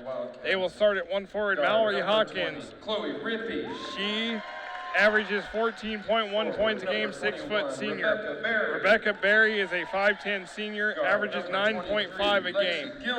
Lexi Gilman Forward, number 24, averages 2.8 points a game. We talked about Mallory Hawkins. Chloe Rippey is a 5'4" junior wearing number 27.1 points a game. And then Abby Grange averaging 2 points a game for Scott Jones. 5-3 at the first year of the school. As you see the Edgewood Mustangs, Shelby Anderson, number 12. She leads the team in scoring along with Shelby Anderson at 8.3.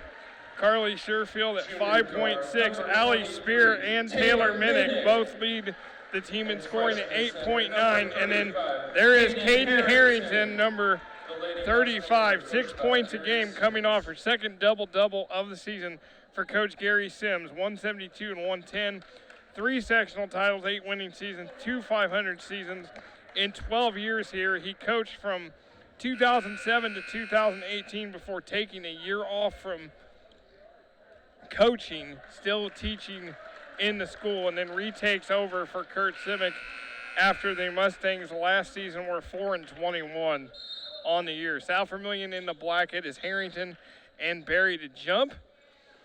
We are underway, and Edgewood immediately going right to the basket. Nice pass from Minnick to Anderson, and Edgewood on the board quick, Jeremy. I don't even know how long that was.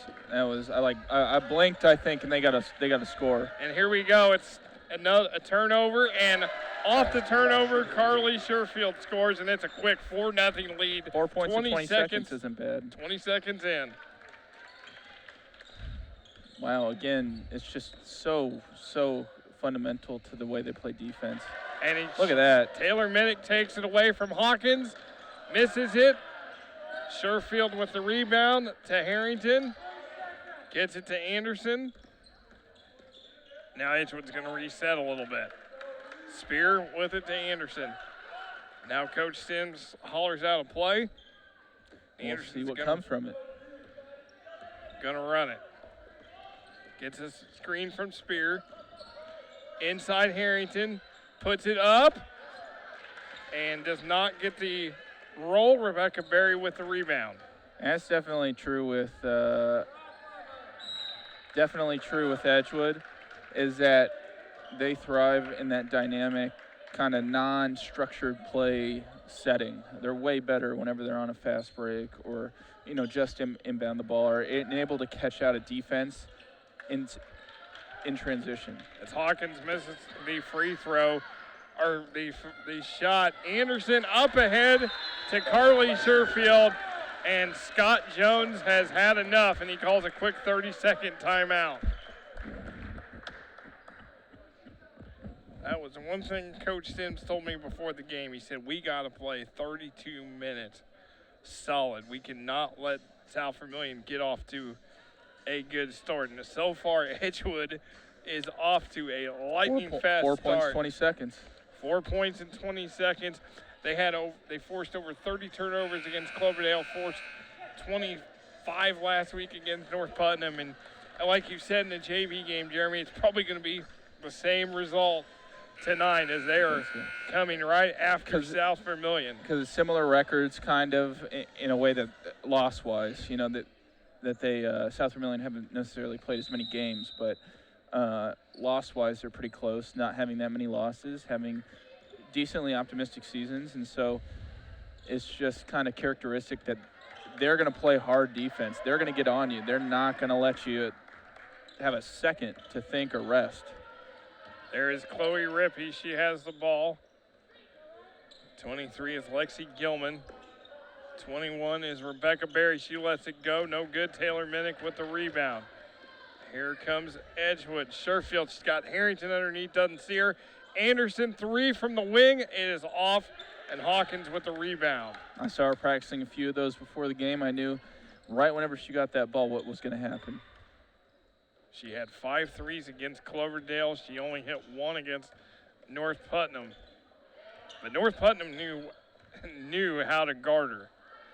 Rippey with the miss, partially blocked. Here comes Allie Spear, full throttle. Gives it up to Sherfield. Anderson wants it again. This time she does not shoot, gets it back to Sherfield. And this is whenever you're going to get a lot. There they go. They miss the closeout, and Anderson misses it. Harrington there for the rebound and put back.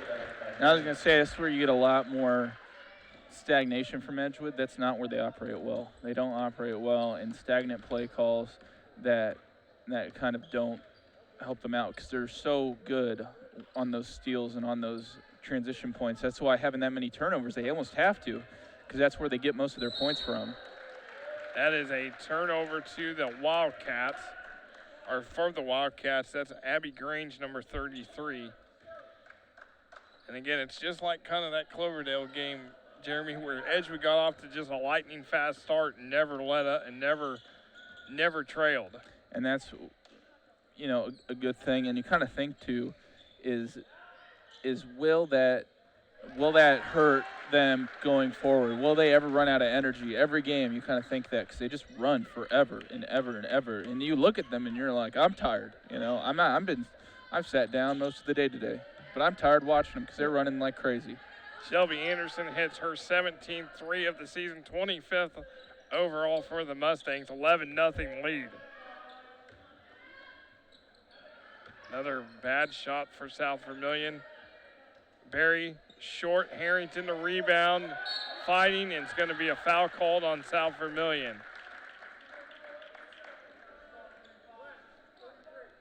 That is going to be on Grange, her first. And the team's first, and now we're going to see Zoe Powell come in for the Mustangs, replacing Spear. Powell in double figures last week against Cloverdale. Nice player to come get some energy off the bench.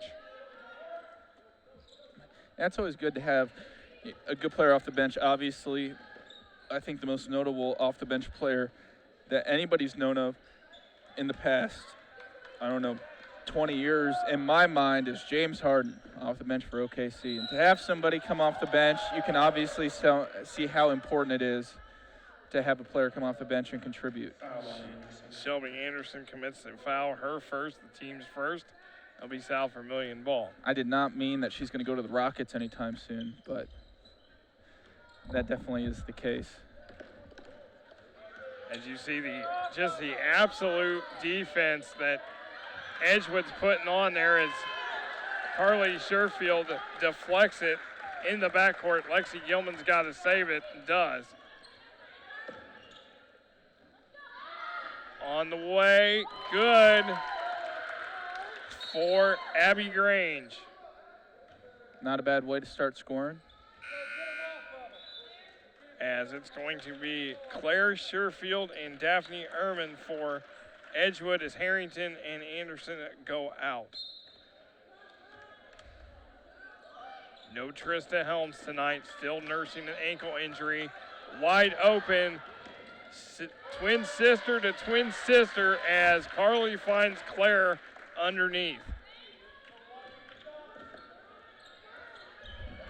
As you just see the helter-skelter defense as Hawkins gives a nice behind-the-back move. The helter-skelter defense taken away by Claire, one-on-one, and then stripped it is stripped by Lexi Gilman. But this is where Edgewood operates in their best way. This is whenever they're best in their element, is in these times whenever it's going back and forth. There's not really a set time, set plays. There is Barry as Grange underneath, knocked away. South Vermilion fans want fouls called, they're not getting them. Hawkins loses the dribble, and then just another on-the-floor hustle play by Carly Sherfield. That is true, and you just see just how hard everybody's going and playing, and it's fun to watch because they're giving it their all. They're diving on the floor. They're running hard. Kara Clark comes in as Minnick will sit.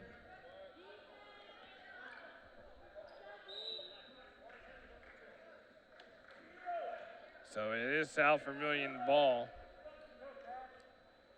I think there was some confusion there. So South Vermilion ball underneath. They got to get it in, and then they just lose it. Now they got to chase it, and it is chased down by Grange. And they will call the foul on Claire Sherfield. And that's whenever they can get in trouble, but it ends up getting good because you're able to, you're going to draw some fouls playing defense like that, but you just can't be too hard playing defense.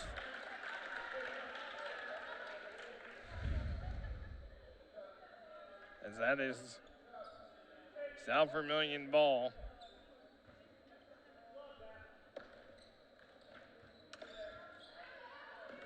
As Rippey has it. Gonna want to set up. Coach Sims says she likes to fire the three. And she misses that out of bounds. Or it's a foul. Foul on Clark. That's on Kara Clark. Her first, team's third. So South Vermilion will inbound. And those fouls aren't going to help Edgewood at all. As again, a weird inbound from South Vermilion is they just kind of chuck it to the backside and hope one of their team gets it. Mallory Hawkins scores her first two.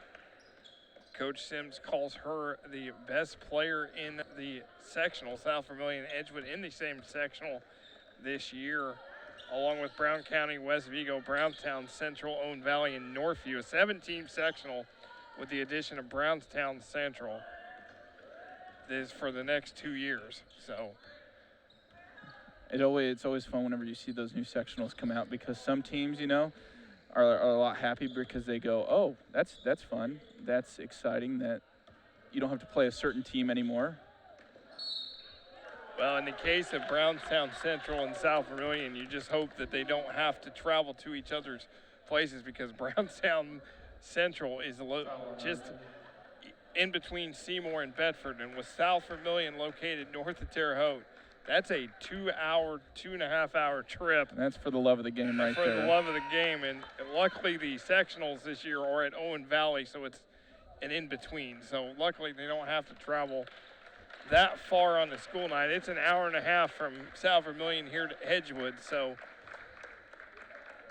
it's still a distance, but just imagine if they had to do that for the sectionals. Hawkins hits both free throws. Fun bus rides, but a little too fun and a little too long, That's sometimes where you just, when they realign these sectionals and you see some of these distances, you go, do you guys look at a map? I mean, it's a little bit, Yeah. It can get a little bit crazy. For example, in the Bloomington schools, East Central's in their sectional, and that's not too far from the Ohio line, and that's at least about a 2-hour trip for the Bloomington schools for them to play East Central. So it's, there's a lot of that in state tournament action now, as Barry blocked Ehrman. And as you see, Edgewood just in set plays are just so much more, muted, and kind of, they just can't really get anything going in those times whenever they're in a set play, but they're way better in transition as a team. Nice pass from Ehrman to Clark. She misses it, but Ehrman right there underneath gets fouled. Ehrman to the line for 2. And it's going to go to the line. That is going to be on Barry, her first, team second. This is going to send Daphne Ehrman to the line. And the beginning of the free throw chain for Edgewood. Let's see if they can do better here with varsity team. And she gets that one coming into tonight. She had hit 1 of 4. Had scored just 3 points on the season. Played in all 10 games. And she's able to hit both. And now coming into the game, Caitlin Panagoulias, 5'3" senior for South Vermilion. I remember watching her as a sophomore here 2 years ago when Edgewood played South Vermilion. Nice ball handler, good player for Scott Jones to bring off the bench. And you got to be whenever you're that short playing basketball. The shorter players are always better ball handling wise. Rippey's going to fire it. It is no good. Barry with the rebound. Minnick knocks it away. Barry gets knocked to the ground, no call. Barry posting up. Ehrman backs her down, too strong. Clark comes up with it, and they're going to push. 2 seconds. Clark's just going to fire a deep one. It's way short. We're going to go to the end of the first quarter with Edgewood up 15-7 on Smithville Sports. Smithville Media has produced stunning and engaging features and documentaries for over a decade. Local interest stories, interviews, commercials and event coverage are all part of what we do. Let us showcase your business or create a commercial for your promotions. We can even play your pieces during our live sports broadcasts. For details, speak with a Smithville representative or email media@smithville.com. We welcome you back to the Mustang Corral here at Edgewood High School. Edgewood in control 15-7 as we start the second quarter of play. Glad you could join us for Edgewood Mustang basketball on Smithville Sports alongside Jeremy Nutter. I am Nick Jenkinson. And Jeremy, an 11-0 run for Edgewood to start this game. But South Vermilion starting to creep back in. And it just ended up being that South Vermilion were able to kind of figure out kind of the set nature of Edgewood, in that if they can get Edgewood set, and if they can get Edgewood set on offense and defense, then they'll have a greater chance of, putting up points, getting some points on the board, which is really big. And as we've seen, Edgewood just can't do well in set situations and in running plays. They're just so good in that transition and turnover play. As Edgewood brings in Natalie Silver off the bench. She wears number 11. So right now it's Hawkins, Berry, Rippey, Silver, and Panagoulias for for South Vermilion. For Edgewood, it's Harrington, Anderson, Spear, Minnick, and Claire Sherfield. As Hawkins fires the three and hits. She is starting to heat up with 7 points. And a nice behind the back there to convert. Caden Harrington gets it to Spear. Spear has scored 5 times in double figures. Had a pretty quiet weekend last weekend, though. Kind of see Edgewood's kind of a little figuring out still a little rattled. South Vermilion's playing very good set defense, and South Vermilion seems to be playing a lot better in set situations than in that transition. And so it's nearly the exact opposite of Edgewood. So it's going to be who can ever control the tempo of the game will be able to end up getting the win probably. As Anderson misses the three-pointer, and here comes Edgewood. Rippey just guarded all over by Claire Sherfield. She just does not stop running. She just does Hawkins, Silver, and again, it's every time South Vermilion gets that ball, Edgewood is just in their face defensively. Barry gonna fire the three. It is no good. Good box out by Shelby Anderson. Minnick just throws a wild pass and hopeful. Lets it go out of bounds. Caden Harrington couldn't hang on to it, and now we're going to see Carly Sherfield back in, replacing twin sister Claire. Another good thing Edgewood does though is box out well. They box out very well on those on those defensive rebounds, especially. But so yeah, South Vermilion's doing great with their set plays, and they're really good on set defensive plays. Now they call Carly Sherfield for the foul. Her first, team's 5th. So South Vermilion ball out of bounds. Wildcats come in off a win against Northview, 48-43 Wednesday night. Losses are South Putnam, Seeger, and Benton Central, who was Class 3A runner-ups last year. Lost to Northwestern in the state finals. Northwestern moved up to 4A, number 1 team in 4A. They've got 2 Division I players, 2 Big Ten players, Madison Layden going to Purdue and Kendall Boston going to Michigan State. So that's not a bad weapons to have in your arsenal. That's a loaded team. Northwestern up by Kokomo. They will actually be in the Columbus North tournament after Christmas. I'm hoping to get to see them, go over there and get to see them play in that tournament. As Caden Harrington gets fouled.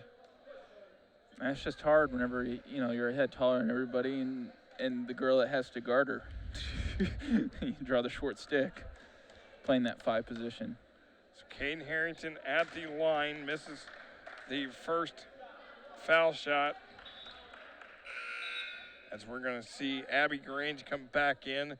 Barry will go out.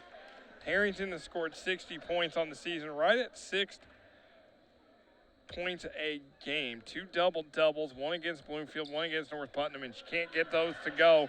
But Allie Spear there, and Allie scores her first 2 points of the game. And again, rebounds. Rebounds are important too. It's another facet that Edgewood does very well. As again, South Vermilion just breaks the pressure. There's a 3, it is short, and Caden Harrington just knocks Panagoulias to the floor on that rebound. Shelby Anderson gets it to Spear. Gonna throw it up for Allie Spear, and she gets her 4th point. 19-10, Edgewood leads. And as we see, this relentless full court defense is converting into points. Coach Sims told me before the game, his one goal for the team every game is 8 less turnovers than we force. So as they get the 5-second call and force another turnover. And that's a stat line that's always going to get you games. It's always going to win you stuff. As Scott Jones calls a 30-second timeout. They've got And I think he's talking about fouls and potential defensive plays, because it is whenever you play defense like that, it depends on how tight the ref's going to call it, and it can either call it kind of loose and good, or they can call it hard. So we get a great shot of Scott Jones talking to Gary Wiedemann, the official here for the, wanting to plead his case to the officials, and now he's back in the huddle.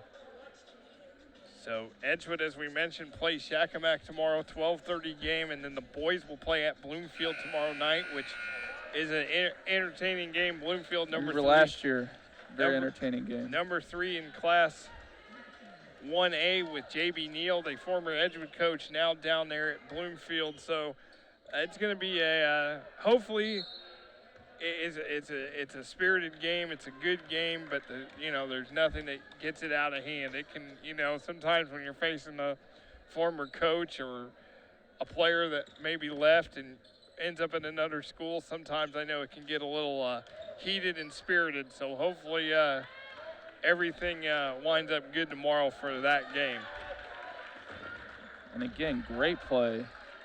Edgewood just continues to drive South Vermilion crazy, and look at Taylor Minnick going down the lane as she gets fouled. And that was great play. She gets the ball stripped from her and it goes out of bounds. That was great play. She waited for them. She pumped them out, and you saw both the 5 and the person guarding her come out, and then she was able to go around and through and use that gap that was behind them to almost score.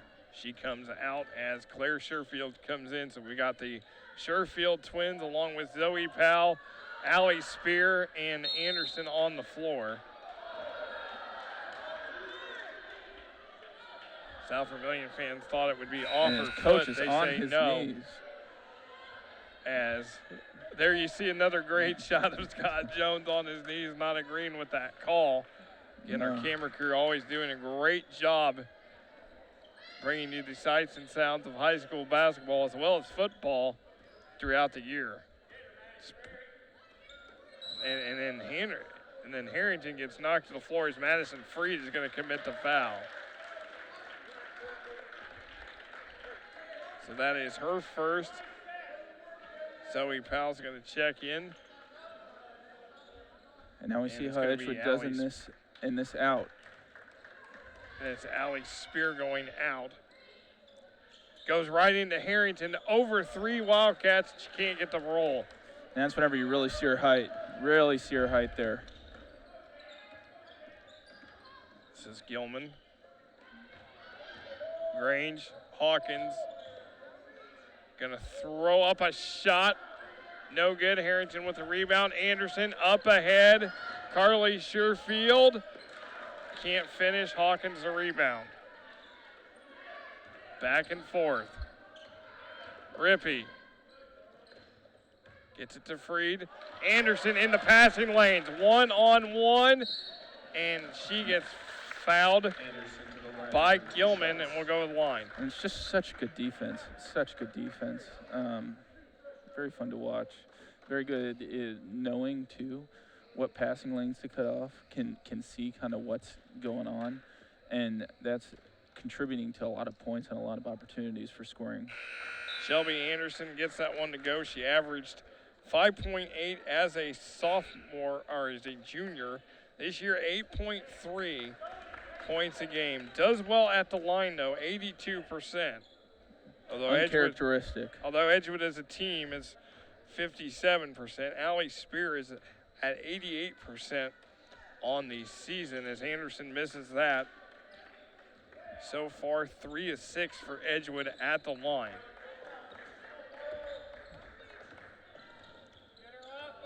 Hawkins. And she's going to carry South Vermilion on her back as she is got 9 points. And Edgewood just presses. They just run at you. There is Sherfield. Nice move. Carly Sherfield with 6. 22-12. Edgewood, no player that averages double figures, but it is just scoring by committee.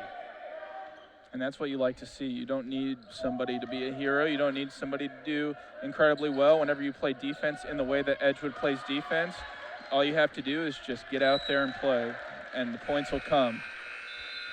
And that is a out of bounds, and Taylor Minnick's going to check back in for Shelby Anderson. So 22-12, Mustangs lead. Grange fires a three. It's Deep good. three. And she has 6. 22-15 lead. Hawkins has 9. Now you see Harrington. And as you see the different defensive styles, they're playing so much farther off of Edgewood. And Harrington just throws it up and gets fouled. I think they were wanting a 3-second call. They're going to say it was on the floor. That's going to be on Rippey, her first, team 6th. So out of bounds to Edgewood. One more, and Edgewood will be in the 1-and-1. They throw it right into Harrington. And just a mismatch, and they're going to call Silver for the foul. And you can tell South Vermilion getting a little frustrated on defense. After, because they're getting harassed on defense like crazy, but they're able to really show their defensive chops, but they're just getting frustrated and making silly fouls. So Harrington at the line. She gets that one to go. And it's going to be Allie Spears going to check in for Harrington after this free throw. One more for Caden. It is off the mark. She chases down her own miss. Nice pass.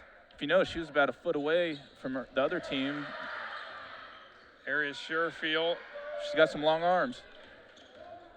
She does. There's Zoe Powell, too strong. Harrington rebound. Foul and 1.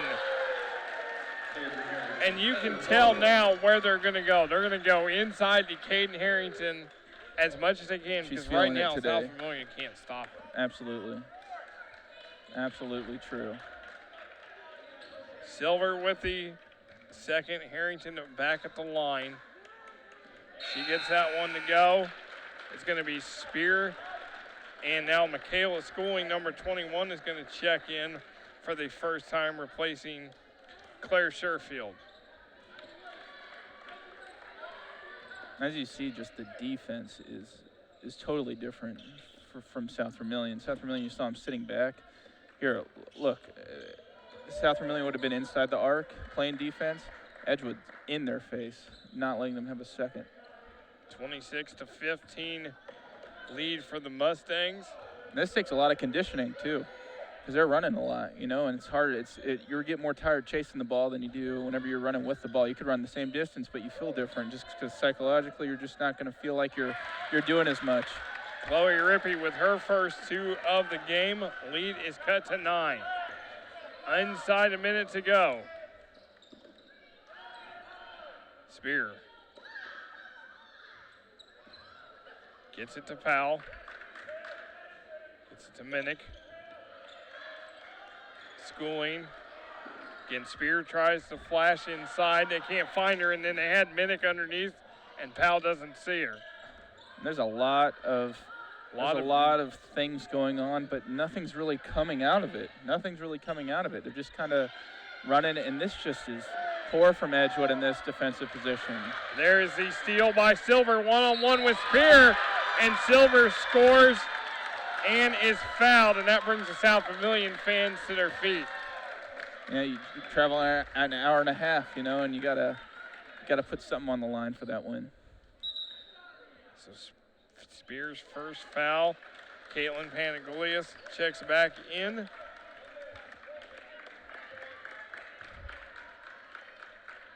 Silver at the line. 5-3 sophomore misses it.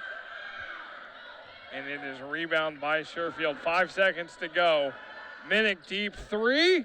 Off the mark. Hawkins rebound. She'll just hold it, and that will be it as we go to halftime with Edgewood leading 26-19. As we look at the highlights from the first half, and a lot of this, it's just steal and points off turnovers. That one for Carly Sherfield. Here we go, and Edgewood just finishes twin sister to twin sister. But some good play by South Vermilion. South Vermilion hits that deep three for Abby Grange. Mallory Hawkins leads the way with 9 as she shows her range. Averages 15 on the season. And then Edgewood, Allie Spear going to the bucket. As good ball movement for South Vermilion, showing the range again with another 3. And then inside, Caden Harrington, the rebound and the putback. She does that quite a bit as Natalie Silver steals and scores. As we're at halftime, Edgewood 26, South Vermilion 19 on Smithville Sports.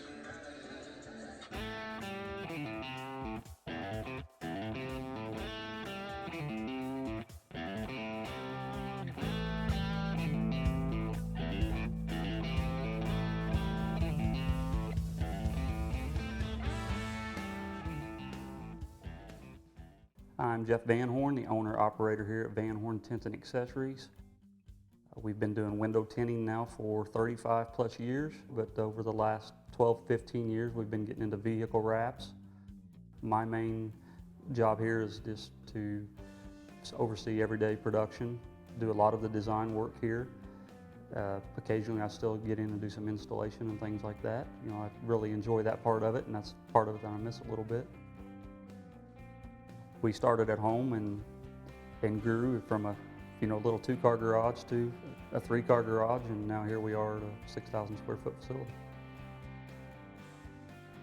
Ellettsville has always felt like home. The people are friendly here. It's not, Bloomington's not a big city, but it's still Ellettsville has that hometown vibe to it, and we just really enjoy the people. We like the countryside. We like the quaint environment. People are just friendly and welcome to open arms. Window tinting is, like I said, it's something we've done for 35 plus years now. The thing we do with window tinting is we offer a lifetime warranty, and that lifetime warranty is through Scorpion, our manufacturer. They are a home-based business as well. They're right here in Indiana, up and around the Cloverdale, Greencastle area. We offer a transferable warranty where some places don't do that. If a new owner takes over the vehicle, the warranty's on the vehicle, not the owner, so we'll allow you to transfer, and it's for the lifetime of that vehicle, whether it's a warranty on the defect from the manufacturer or our workmanship. We will take care of it and make sure the customer's happy. We also offer vehicle wraps, which we've been doing for 12, 15 years now. Whether you want to change the color of your vehicle, we could completely change the color for you. And then a lot of things we do more than that is doing a lot of branding for commercial businesses, fleets, etc., whether it be a record business, heating and cooling, police cars, fire trucks. We do a lot of that. That's a main forte of our business, is doing a lot of branding and getting these fleets up and running very fast. When they spend hundreds of thousands of dollars sometimes on vehicles, you got to get them on the road fast and get them making money and getting some return on their investment. We do a lot of just simple graphics, whether it's a window sticker, in memory of sticker, school spirit stickers. No job's too small. We're happy to have those little small stickers, whether it be 400 stickers or 20. We do that for businesses as well. We do a lot of signs, banners for businesses or individuals as well. We also offer paint protection. It's basically a clear rubber membrane that we put on the fronts of cars and then door jambs and stuff to keep them from getting scuffed and scratched and rock chips, sand in the winter. And then we also sell a whole line of professional car detailing products. And probably last but not least, we do a lot of race cars. Motorcycle graphics is a new one we've gotten into with a thicker, heavier material. So we can pretty much do full service on any vehicle, motorcycle, racing vehicle, whatever you're looking for. Smithville's been an intricate part of us getting into the vehicle wrap market. Smithville came to us that 12 to 15 year mark, I don't remember how long it's been, and talked to us about they were going to wrap some vehicles. And we were talking to them, you know, saying, hey, we're interested in buying a big wide format printer. They were just beginning to get affordable at the time. And they came to a show. We wrapped one of my own vehicles. They came to a show and looked at it and liked what they seen. They've been an intricate part about us getting into the wrap game, and very helpful. Been a great business. We've rebranded your whole fleet, I think, 2 to 3 times over now, and it's been a great business venture for the last 12, 15 years with you guys. The benefits of having a vehicle wrap, one, versus paint is price. The other thing about the vehicle wraps, and one of our main things we do is the fleets, you know, the advertising that you can do to a vehicle versus painting that would cost a fortune to airbrush or hand paint. And once again, that's permanent. We can take, whether it's a color change wrap or whether it's your advertising, you can put it on a vehicle and we can remove it. And 2 years, 5 years, 10 years down the road, and that paint's brand new and protected underneath. It should look like the day we put it on. You know, we can put a photo, you know, of a person or any product or an animal or anything you want on the side of that vehicle. You bring us a digital picture, we can print it, blow it up, and it'll look exactly like the photo. And we can put it down the side of your vehicle for advertisement or personal use, whatever. So there's a lot of advantages to a wrap versus paint that you just can't do. In a new facility here, we do have 2 Muto wide format printers. They print 54 inches wide. And after we're done printing each print, we actually laminate it too. That protects the ink and also gives it another 3 years worth of UV protection. So at a minimum, you get 5 to 6 years worth of wear and tear from sun and, you know, the harsh environments, the elements, by doing this. We use about every brand as you can imagine when it comes to collar change wraps. It's mainly just what your preference is as far as a collar. We have all kinds of swatches for people to look at, just like paint samples. People come pick out their favorite collar, we can order that film and use it. My staff, we have 4 employees here, including myself. Beth, my sister, Beth Nixon, she runs the office. She's our office manager. She does all the scheduling, invoicing, takes care of the guys' payroll. She also gets all the vinyl ready for whether it's weeding, cutting prints down, whether it's wrapping canvases, whatever. She's a great help. And then we have 2 brothers that are installers here. We have Travis Brown and Zach Savage. They've been installers here for a little over 3 years.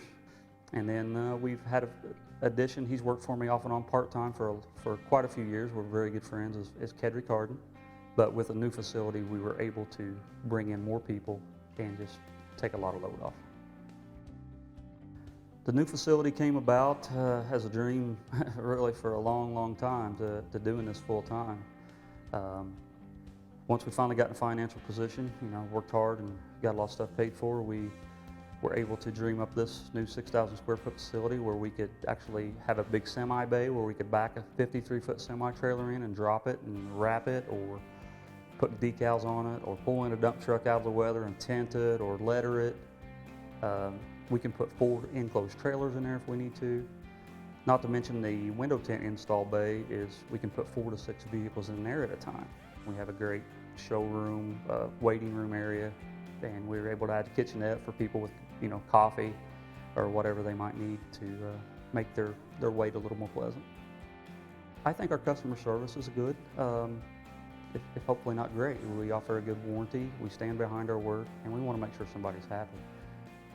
We try to give people a very fair price, and we have a good friendly staff, whether it be dealing with Beth or Zach or Travis or Kedrick, whoever it might be. We try to do whatever it takes to make the customer happy in the long run, and like I said, we offer a lifetime warranty on window tint, and we try to stand behind the vehicle wraps and everything else as long as we possibly can. To get in contact with us, you can stop by our new shop here at 4501 Outback. We are located in Ellettsville, right behind the McDonald's. You can look us up on the website, www.vanhorn1.com. Of course, we have all the social media pages, Facebook, Twitter, Instagram. You can always look at our work or contact us on there, look at our ratings. And then, of course, you can just pick up the phone and call us at 812-876-2230. Beth will be glad to schedule you in or answer any questions or put you in touch with me or one of the guys.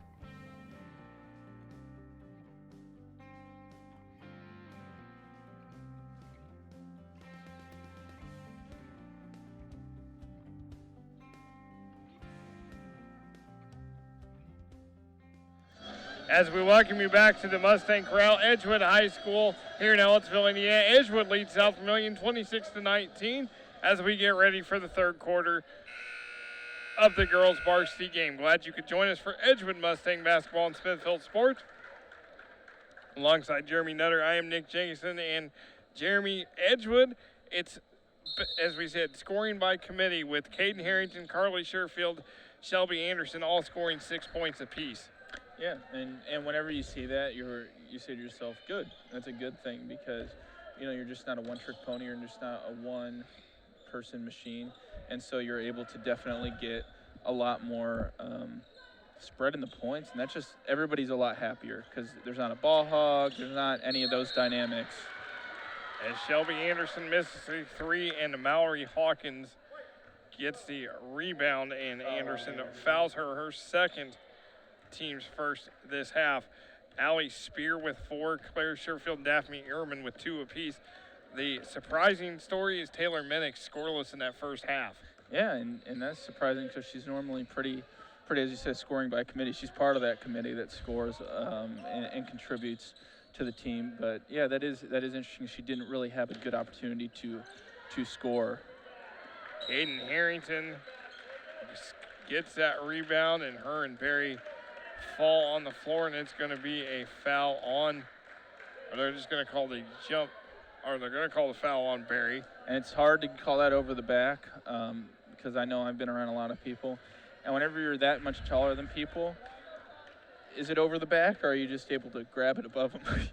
It's that kind of question. But that's one for the refs to decide. As 26-19, approaching 7 minutes to go. Minnick with the ball, Spear. And again, just set plays. Edgewood's just so static, and it's hard for them to get anything going, really. As Grange stepped on the line, good defense by Harrington. Anderson has hit 1 3, but she is just kind of, her shots are just on target, but just can't get it to go. Yeah, and again, I saw her practicing a little bit ago, and she was doing okay, not the best, but she was doing okay, but just not able to convert it in the game. Ball loose, Mallory Hawkins gets fouled and will go to the line.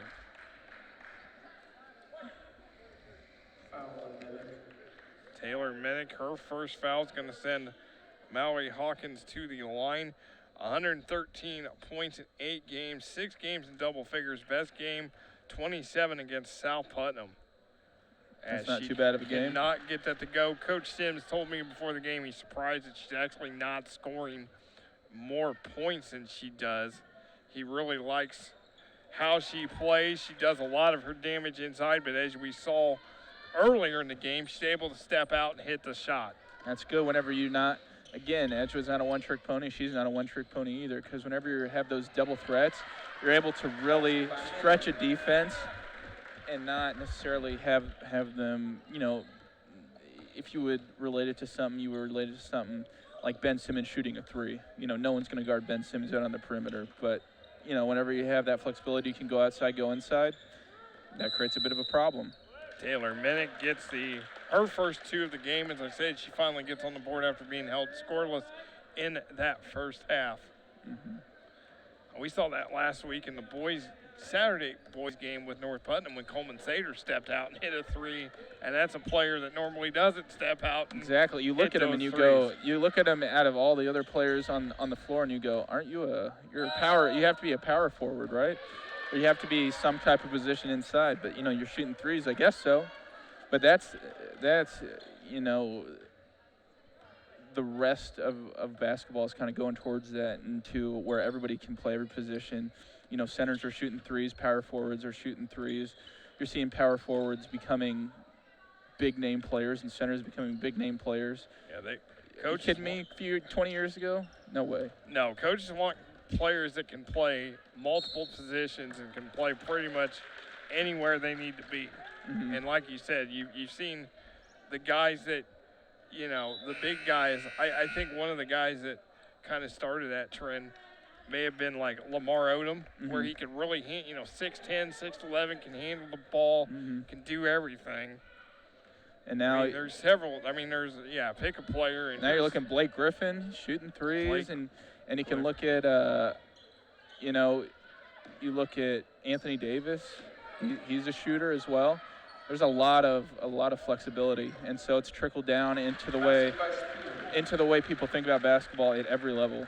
As you see, Allie Spear get her 6th point of the night, and lead is 10. As you see Edgewood here on defense, just always on, always on, always on. And I think, honestly, Coach Sims just said, I don't care how many fouls you have, just go for it, because I think that's not a concern for him. I think he knows that they're going to be smart about the way they foul and the way they play. Of course, it'll all depend on how hard the refs call the game. South Vermilion averages 41.5 as that is blocked defensively. Give up 37.3 as Sherfield gets fouled and will go to the line. Edgewood offensively 46.9, gives up 40.5. And this is where I think this half is going to be important, because I think a lot of fouling is going to happen, and I think a lot of important points will be made on this free throw line. So let's see if she can go ahead and convert. Carly Sherfield, her first trip to the line, and she does. She's got 8. Older sister Erin played here a few years ago, was a key cog for a couple sectional championships. As she misses that, always here to support her younger sisters. And now we see Edgewood full court again, full court press. And this takes a lot of conditioning in practice. This takes a lot of just running and being able to beat that condition, because in the end, they're just running. They're just running and running. Another takeaway. It's Minnick up ahead. Anderson and running and running and running and running and running and running and running and running. My gosh. And Nick, are you tired? I am tired. You see the frustration on Scott Jones's face as he calls a 30-second timeout with 4:07 to go. Well, as we mentioned, of course, big-time basketball tomorrow for Edgewood. Bloomington North at home tomorrow for the girls and the boys. The girls play Floyd Central. The boys play Perry Meridian. But the big event tomorrow is the Forum Credit Union Tip-Off Classic at Southport.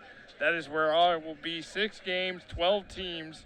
It will start at noon with Greensburg and Southport. Then you've got Heritage Hills and Brownsburg. And then it's Gary Westside and Hamilton Southeastern. And then Carmel, Evansville, Wrights. Not to mention you have Silver Creek and Fort Wayne Blackhawk. That'll be a dandy. Silver Creek, the number 1 team in Class 3A. Fort Wayne Blackhawk, number 3 in 2A. And then it is the big one, Bloomington South, ranked 2nd in Class 4A against number 7 Culver Academy. 2 IU signees going against each other with Anthony Leal, Trey Galloway. Not to mention a lot of targets for the future that IU's looking at, like Caleb First from Fort Wayne Blackhawks, 6'11". Definitely a guy I like. I would definitely love to see. He hit his growth spurt sometime. I would definitely like to see him in some candy stripes for sure. Trey Kaufman from Silver Creek's another target. Jalen Washington from Gary Westside is 6'8", but he unfortunately is injured and not playing. Christian Landers, another kid for Evansville Wrights. So there's a lot of guys to see. So if you're in the area, Southport Fieldhouse seats 7,000. It is a great day of basketball and one of the top events in the state. Sounds like it. Yeah, that's always a good day. And it's also fun to be able to play in that kind of setting. It's a lot different than, playing in a home game, but it's a tournament kind of feeling, You're playing away from home. Most people's away from home. Harrington's going to get called for over the back to the delight of the South Vermilion faithful, as the 4th foul on Edgewood. Like I said, there's a lot of Christmas tournaments coming up as Minnick blocks Hawkins. Harrington with it, Spear up ahead to Minnick. And Taylor Minnick scores her 4th point, and it's a 15-point lead. And as we said, Minnick, where was she? Scoreless in the first half, and now she has started to make her presence felt as Anderson commits the foul. And as we see, against these Gilman. fouls are racking up now. 4. That is her third. Now we are going to see Claire Sherfield come in for Shelby Anderson.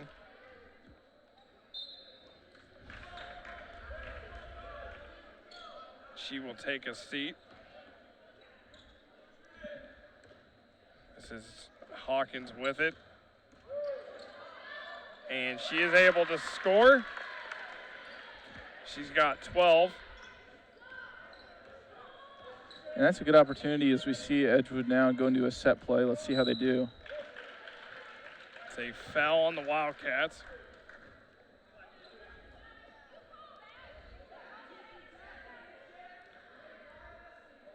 Mentioned that Bloomington South was number 2 in Class 4A. They might go to number 1 next week because Lawrence Central, who was number 1, got beat at home by Lawrence North the other night, who's ranked 3rd. So we could see the number 1 team in the state of Indiana reside right here in Monroe County. As Taylor Minnick fires a 3, no good.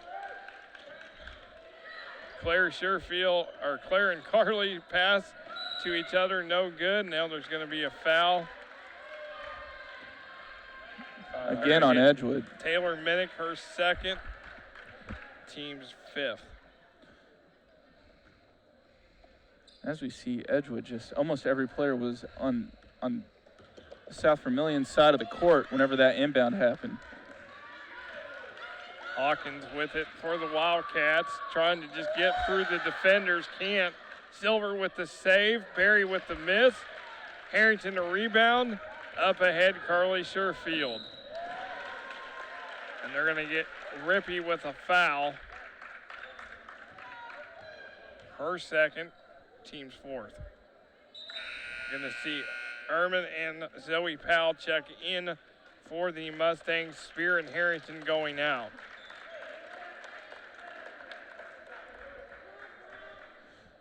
As we see now, it's kind of coming out of a 4 flat, and now a timeout called because no one was getting open. 30-second timeout. Coach Sims calls a 30-second timeout with 2:01 to go. And while we have a minute, we want to thank our crew, the hardworking guys behind the scenes, Noah Barajas, Nadir Noon, Sam Malloy on the cameras, as Nate Alarcon, Rob Ramsey, the tip director and technical director, as we're getting we were getting a nice shot there for a minute as you and I in commentary. So we thank them for everything they do throughout the year, and this is our final broadcast for, as you mentioned, 2019 and the decade.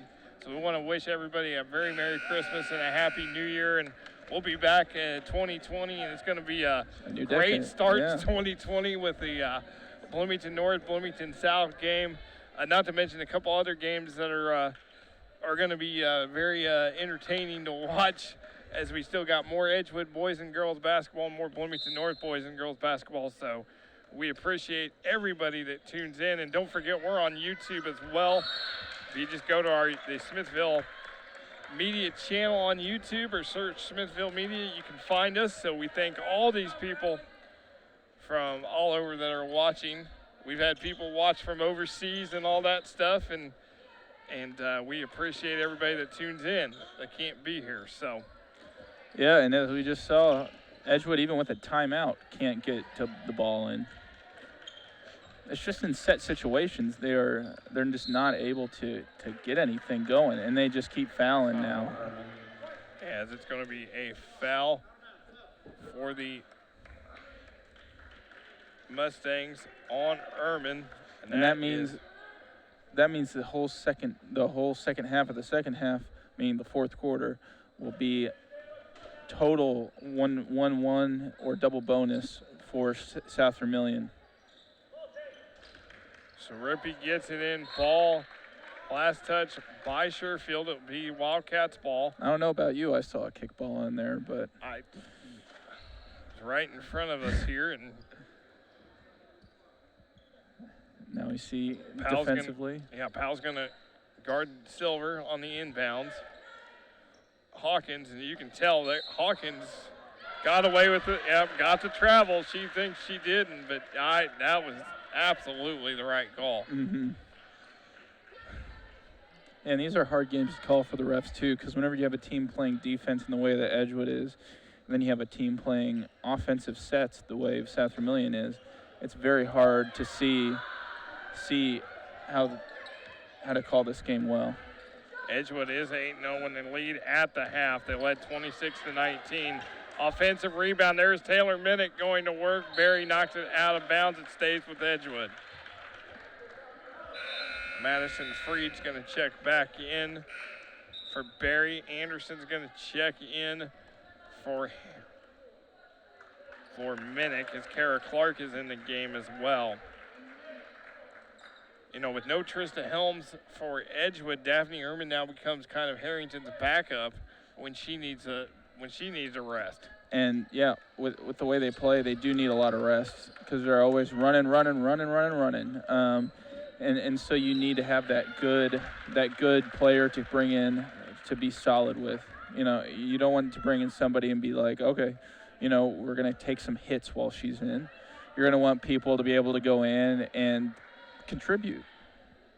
They're going to get Gilman on that foul. Three fouls. So both teams one away from the 1-1. Clark's going to get called for the travel. Now we're going to see Panagoulias come back in for South Vermilion, replacing Gilman.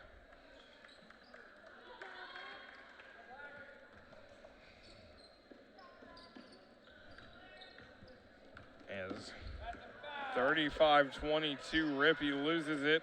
Got to recover. That's going to be a reach on Powell. Foul on Powell. Her first, team 7, so South Vermilion now in the 1-1. And this is going to be the whole fourth quarter, how it's going to go for South Vermilion. A lot of free throws coming up, if I could predict the future. Natalie Silver, 1.1 points a game, just 9 points in 8 games for the sophomore as she misses the free throw. 0-2, and then it's Anderson up ahead. Claire Sherfield finishes. South Vermilion fans want a travel, not going to get it. In that situation, I don't know, I couldn't see her feet, but it did look like she moved. Hawkins guarded by Sherfield. I can see her, they're going to call the travel. I can see the Sherfield's older sister Erin across the way. She wanted the 5-second closely guarded call. There's a lot of refs out in the stands today. Yeah, she's sitting over there across the way from us, and she's definitely she still misses. You can tell she still loves the game. That's for sure. Absolutely. As South Vermilion loses that out of bounds. A lot of refs in the stands tonight, and a lot of yelling, which is good. You know, you want to have that audience make sure that the fans and mainly parents here tonight, you know, are into the game and stuff. And so, you know, everybody sees a bad call or a bad shot. Shelby Anderson off the rim as she fires it from half court.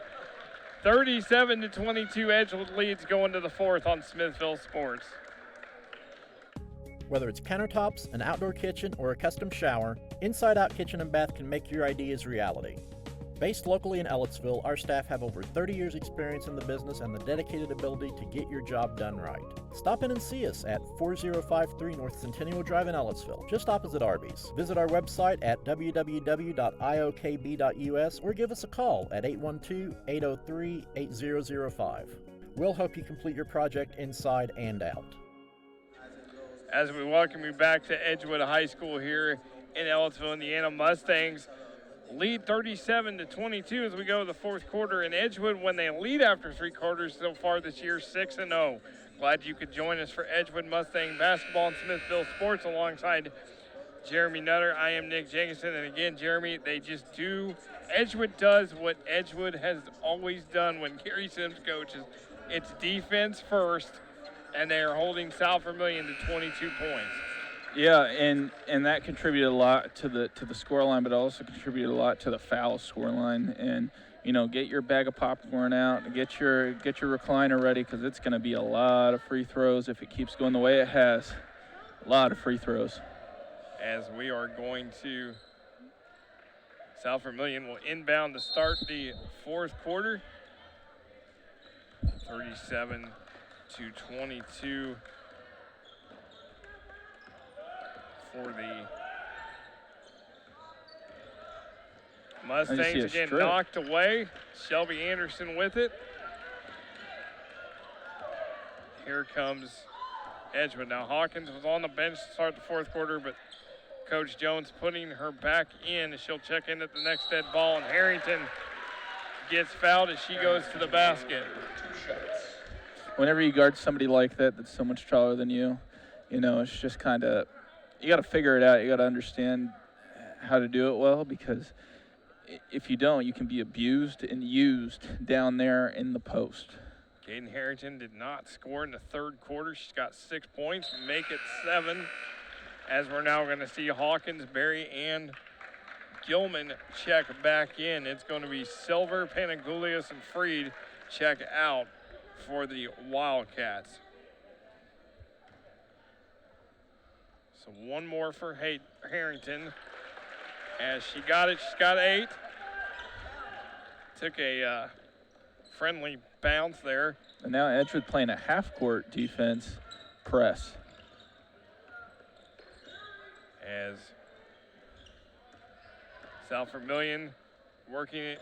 Berry goes up against Harrington, misses it, tapped around into the hands of Anderson. And on transition, let's see how Edgewood sets.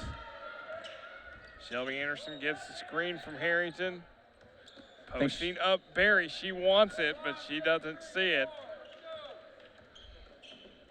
Gets it to Sherfield. There's Harrington again. She's setting up. Minnick misses it. Minnick rebound. Too strong. Rippey gets it taken away by Claire Sherfield, and she scores. That's an impressive play right there. That's heads-up play, and I think she has been the most hard and fast whenever it comes to defense. Lead is 19 as Berry got hit to the floor. That's going to be Zoe Powell, second foul. 8th team foul. Berry at the line for the Wildcats. On the season, 9.5 points a game, 5 games in double figures. Her best game, 14 against North Vermilion, as she hits the free throw and her first points of the night. Yeah, and I've seen her be frustrated so far tonight. She has been, especially when she got taken out in the first quarter. She was not happy. And so, it's good in your head to get those points and be able to go up and understand, hey, I can score, I can get back into the game. It's not going to take the whole game for me to really do bad. And I can contribute. Mentioned since 2001, Edgewood leads the series 19-1. South Vermilion's win came December 3rd, 2018 at South Vermilion, 51-32. Been a long time since South Vermilion's gotten a win, and it's been a very long time since they won here. So, and it doesn't look like that's going to happen tonight, as the Hawkins gets her second foul. Team's ace, so Anderson at the line. She gets that one to go.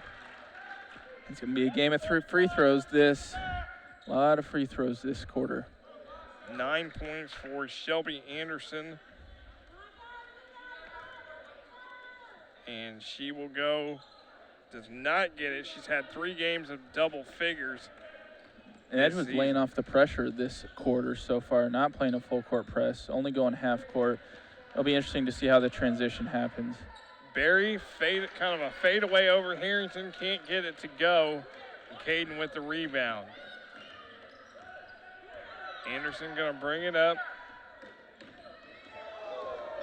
Rippey falls back. Anderson gets it to Sherfield, and she's called for the travel. And that was just a play wherever she thought she could fake her and go inside, but her mind moved too quick for her feet there. Approaching 5.5 minutes to go here in the game. Hawkins, a deep 3 and nothing but net. That'll up your confidence. She's got 15. Spear. Shelby Anderson going to try to answer. Can't get the roll. Barry with the rebound, then she ties up Harrington. And then Barry goes down in pain hard. Yeah. And they're just going to call the jump ball call.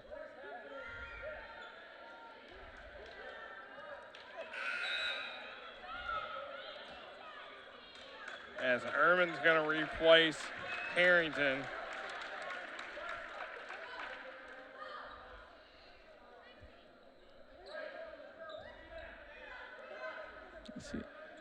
As we see Edgewood here hopefully get this inbound in after their failed attempt last time. And they don't get it in as Hawkins takes it away. Approaching 5 minutes to go. Coach Sims told me there's a foul. Foul on Ehrman. They're going to call Ehrman for the foul, her third. That's going to send Barry to the line. 2 points tonight. And that'll cut the lead down to sub 15, which will be, you know, put it inside if she makes both these free throws. Hits the first. One more. Edgewood here needs to get this box out if they want to get this ball. And that misses everything and goes out, so it's Edgewood ball. Nothing but netting all the wrong way. So the Wildcats trying to keep in it at the free throw line. Nice pass from Minnick to Ehrman. Barry just puts her hands up and takes that one away, and then Coach Sims immediately gets Caden Harrington off the bench to bring her back in. And that was a failed attempt with a fake. She faked her, but then she didn't really check if she was still there, and she shot, and lo and behold, she was still there. Hawkins with it. Guarded by Minnick. They're going to call Minnick for the foul. That brings Coach Sims off the bench. That is 3 on Taylor Minnick, and now, double as bonus. You mentioned, double bonus for South Vermilion. They don't call me Nostradamus for nothing, Nick. They don't call me Nostradamus for nothing. 15 for Mallory Hawkins. 16. And this is where Edgewood could get in trouble because now it's 13. They were at 20, and now it's gotten to 13 points. And that's whenever Edgewood's going to get into trouble is the fouling. Bring Harrington in off the bench. Hawkins hits both.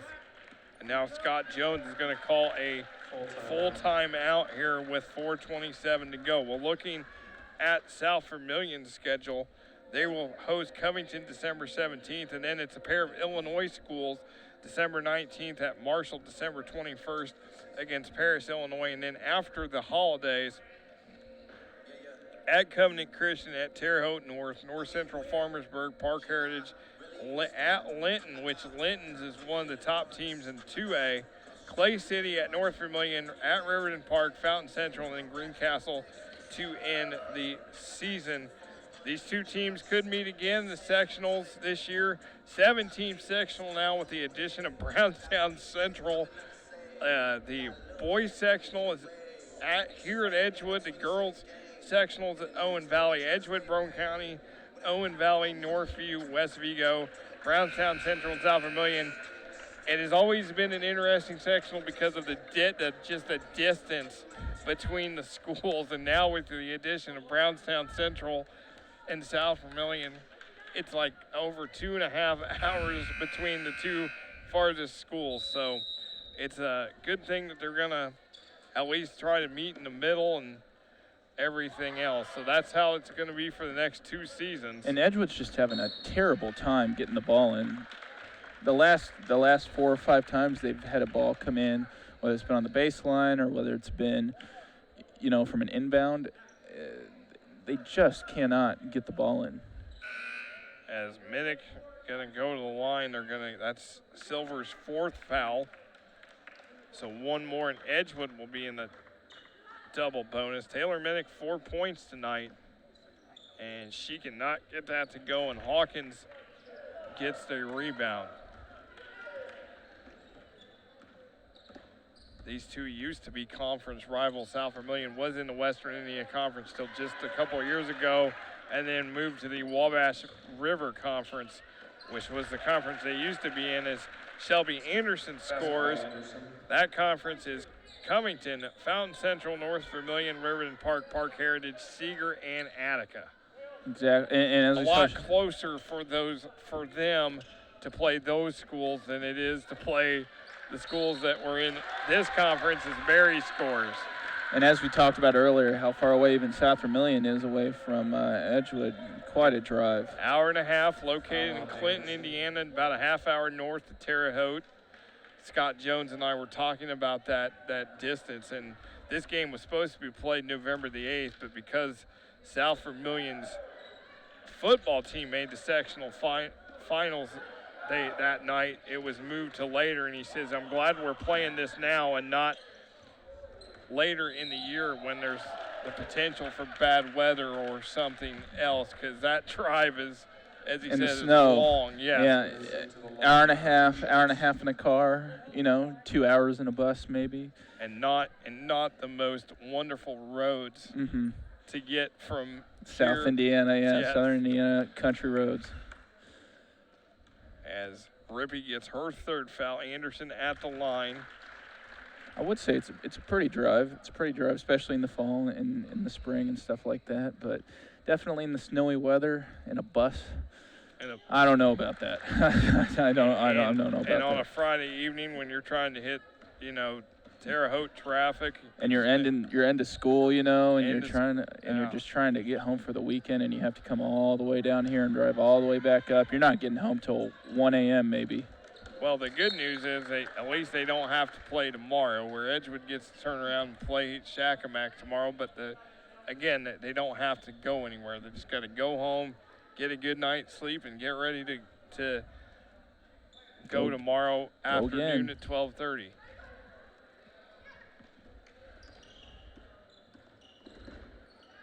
So Rippey with it, 46-32, approaching 3 to go, and they're going to call Edgewood for the foul.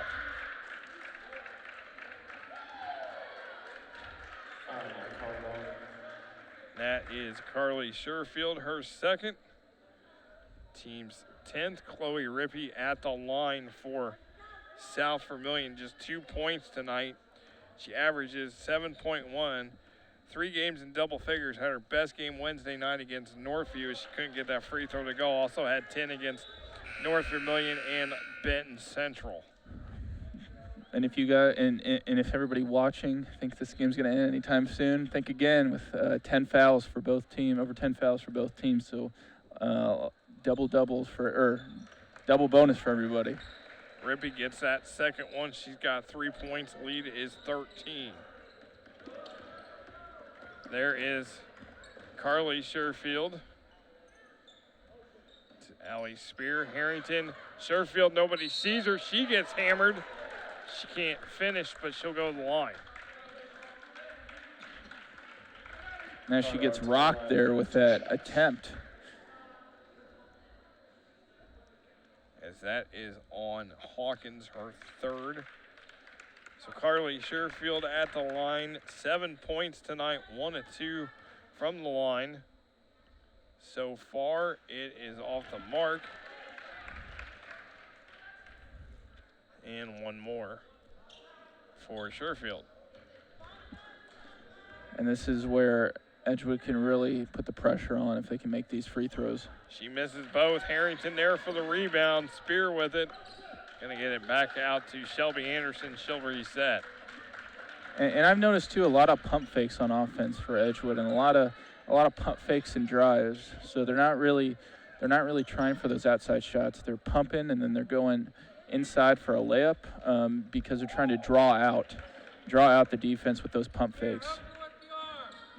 There's Anderson, gets it to Minnick. Harrington backing down Barry, gets around her but can't finish, and Hawkins comes up with it. And something that definitely can be refined, as we've seen both It's a great move. Hawkins just goes down the lane. Coach Sims wants a timeout. And as we've seen the past couple weeks with Edgewood girls basketball is that fouls don't really matter to them. Fouls don't matter at all. I think there's been 10-plus fouls in nearly every game they've played in one half. And so that's something that can definitely be improved on, just refining that and trying to have the opportunity to really promote their defense within their team is a way to play defense and not get fouls. So that's going to be a next evolution in the step for their team for sure. As you see the Edgewood huddle with Coach Sims, took a year away from coaching, a biology teacher in the school. He thought he was done, but he decided to come back, and he's happy to be back. He's his wife Kim, his son Jason, daughter-in-law Shannon, and their 2 sons. He's a grandfather too. I know that's a big thing for him to spend time with them, but it's good to have him back as a here on the sidelines at Edgewood. He's been a guy. He's been very successful. Coached at Mitchell was the Mitchell boys coach for a long time, and Edgewood in the last 20 years has a 264 and 200 record, 12 winning seasons, 6 sectional titles. They won 10 sectionals overall. Last in 2016, 2 regionals, 5 Western Indiana Conference titles. As it's been a Edgewood's basketball tradition has definitely been one on both the boys and the girls side has been very successful. Yeah, and that contributes to coaching and just, the players that are coming up. And I think it's funny, too, every time certain players make free throws for Edgewood, they're erupted in applause, almost like it's a three-pointer make, because it is that big for Edgewood, free throws. Carly Sherfield at the line. She hit the first, missed the second. Hawkins with the rebound, approaching 2 minutes to go, and 12-point lead. Scott Jones telling his team, sense urgency now. You're down 12. You got to get. And if I were telling the Edgewood girls something to do, I would say, just don't foul. Just do not foul. Grange let them misses. shoot. Let them do whatever they need to, but don't foul. Grange misses the 3. Anderson with the rebound. And Edgewood, if this stays the way it is, they're going to go to 9-2. South Vermilion will drop to 5-4. And this is the way Edgewood's been playing. It's just they play the way that they play. And now they're not even trying to score anymore. They're trying just to run out the clock here at the end. I think Coach Jones going to call the Dogs off. Just going to hope for a turnover here with their defense. Harrington. Nice bounce pass to Spear and then tied up with Barry, and it's jump ball, possession arrow, South Vermilion. It's going to be Claire Sherfield coming in for twin sister Carly. It's always a funny one. It's going in, the same player going in and out. Always got to, always look down to make sure I know which one's which because you don't want to get them mixed up.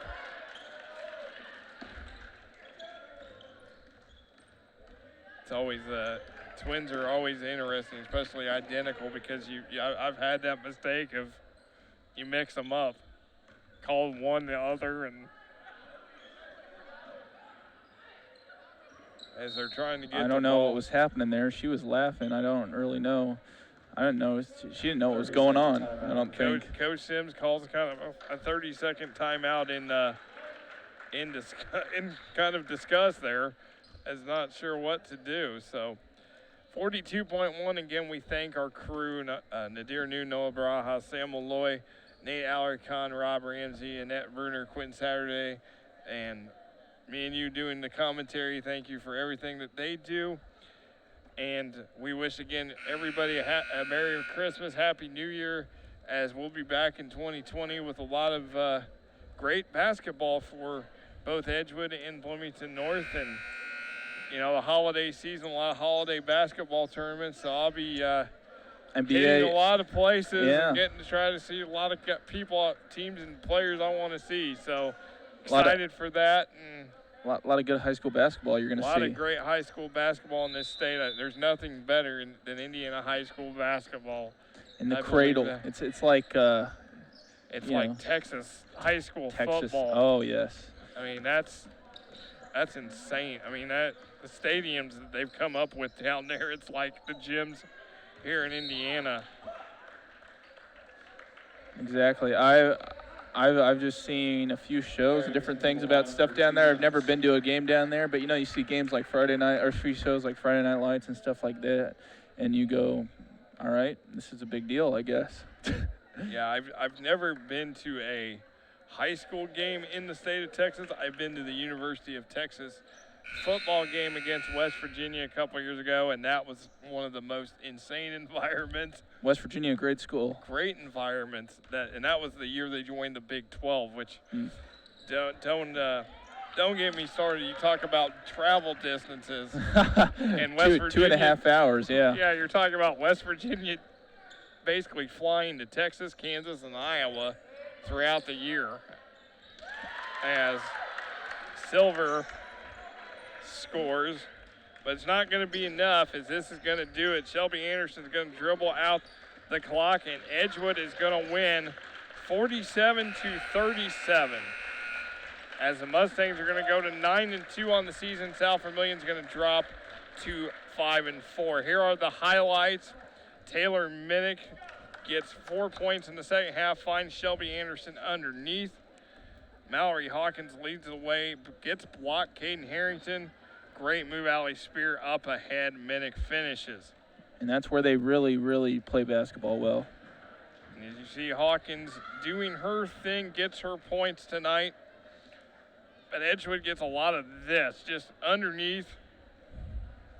Great ball movement, great finishing as Hawkins hits that deep three. They did have a few deep threes tonight, that's for sure. And then you see Barry with the rebound and put back, as that will do it. 47-37, Edgewood wins. For all our crew, for my partner Jeremy Nutter, I am Nick Jenkinson. We thank you for watching. Merry Christmas and Happy New Year to all of you, and good night from Ellettsville.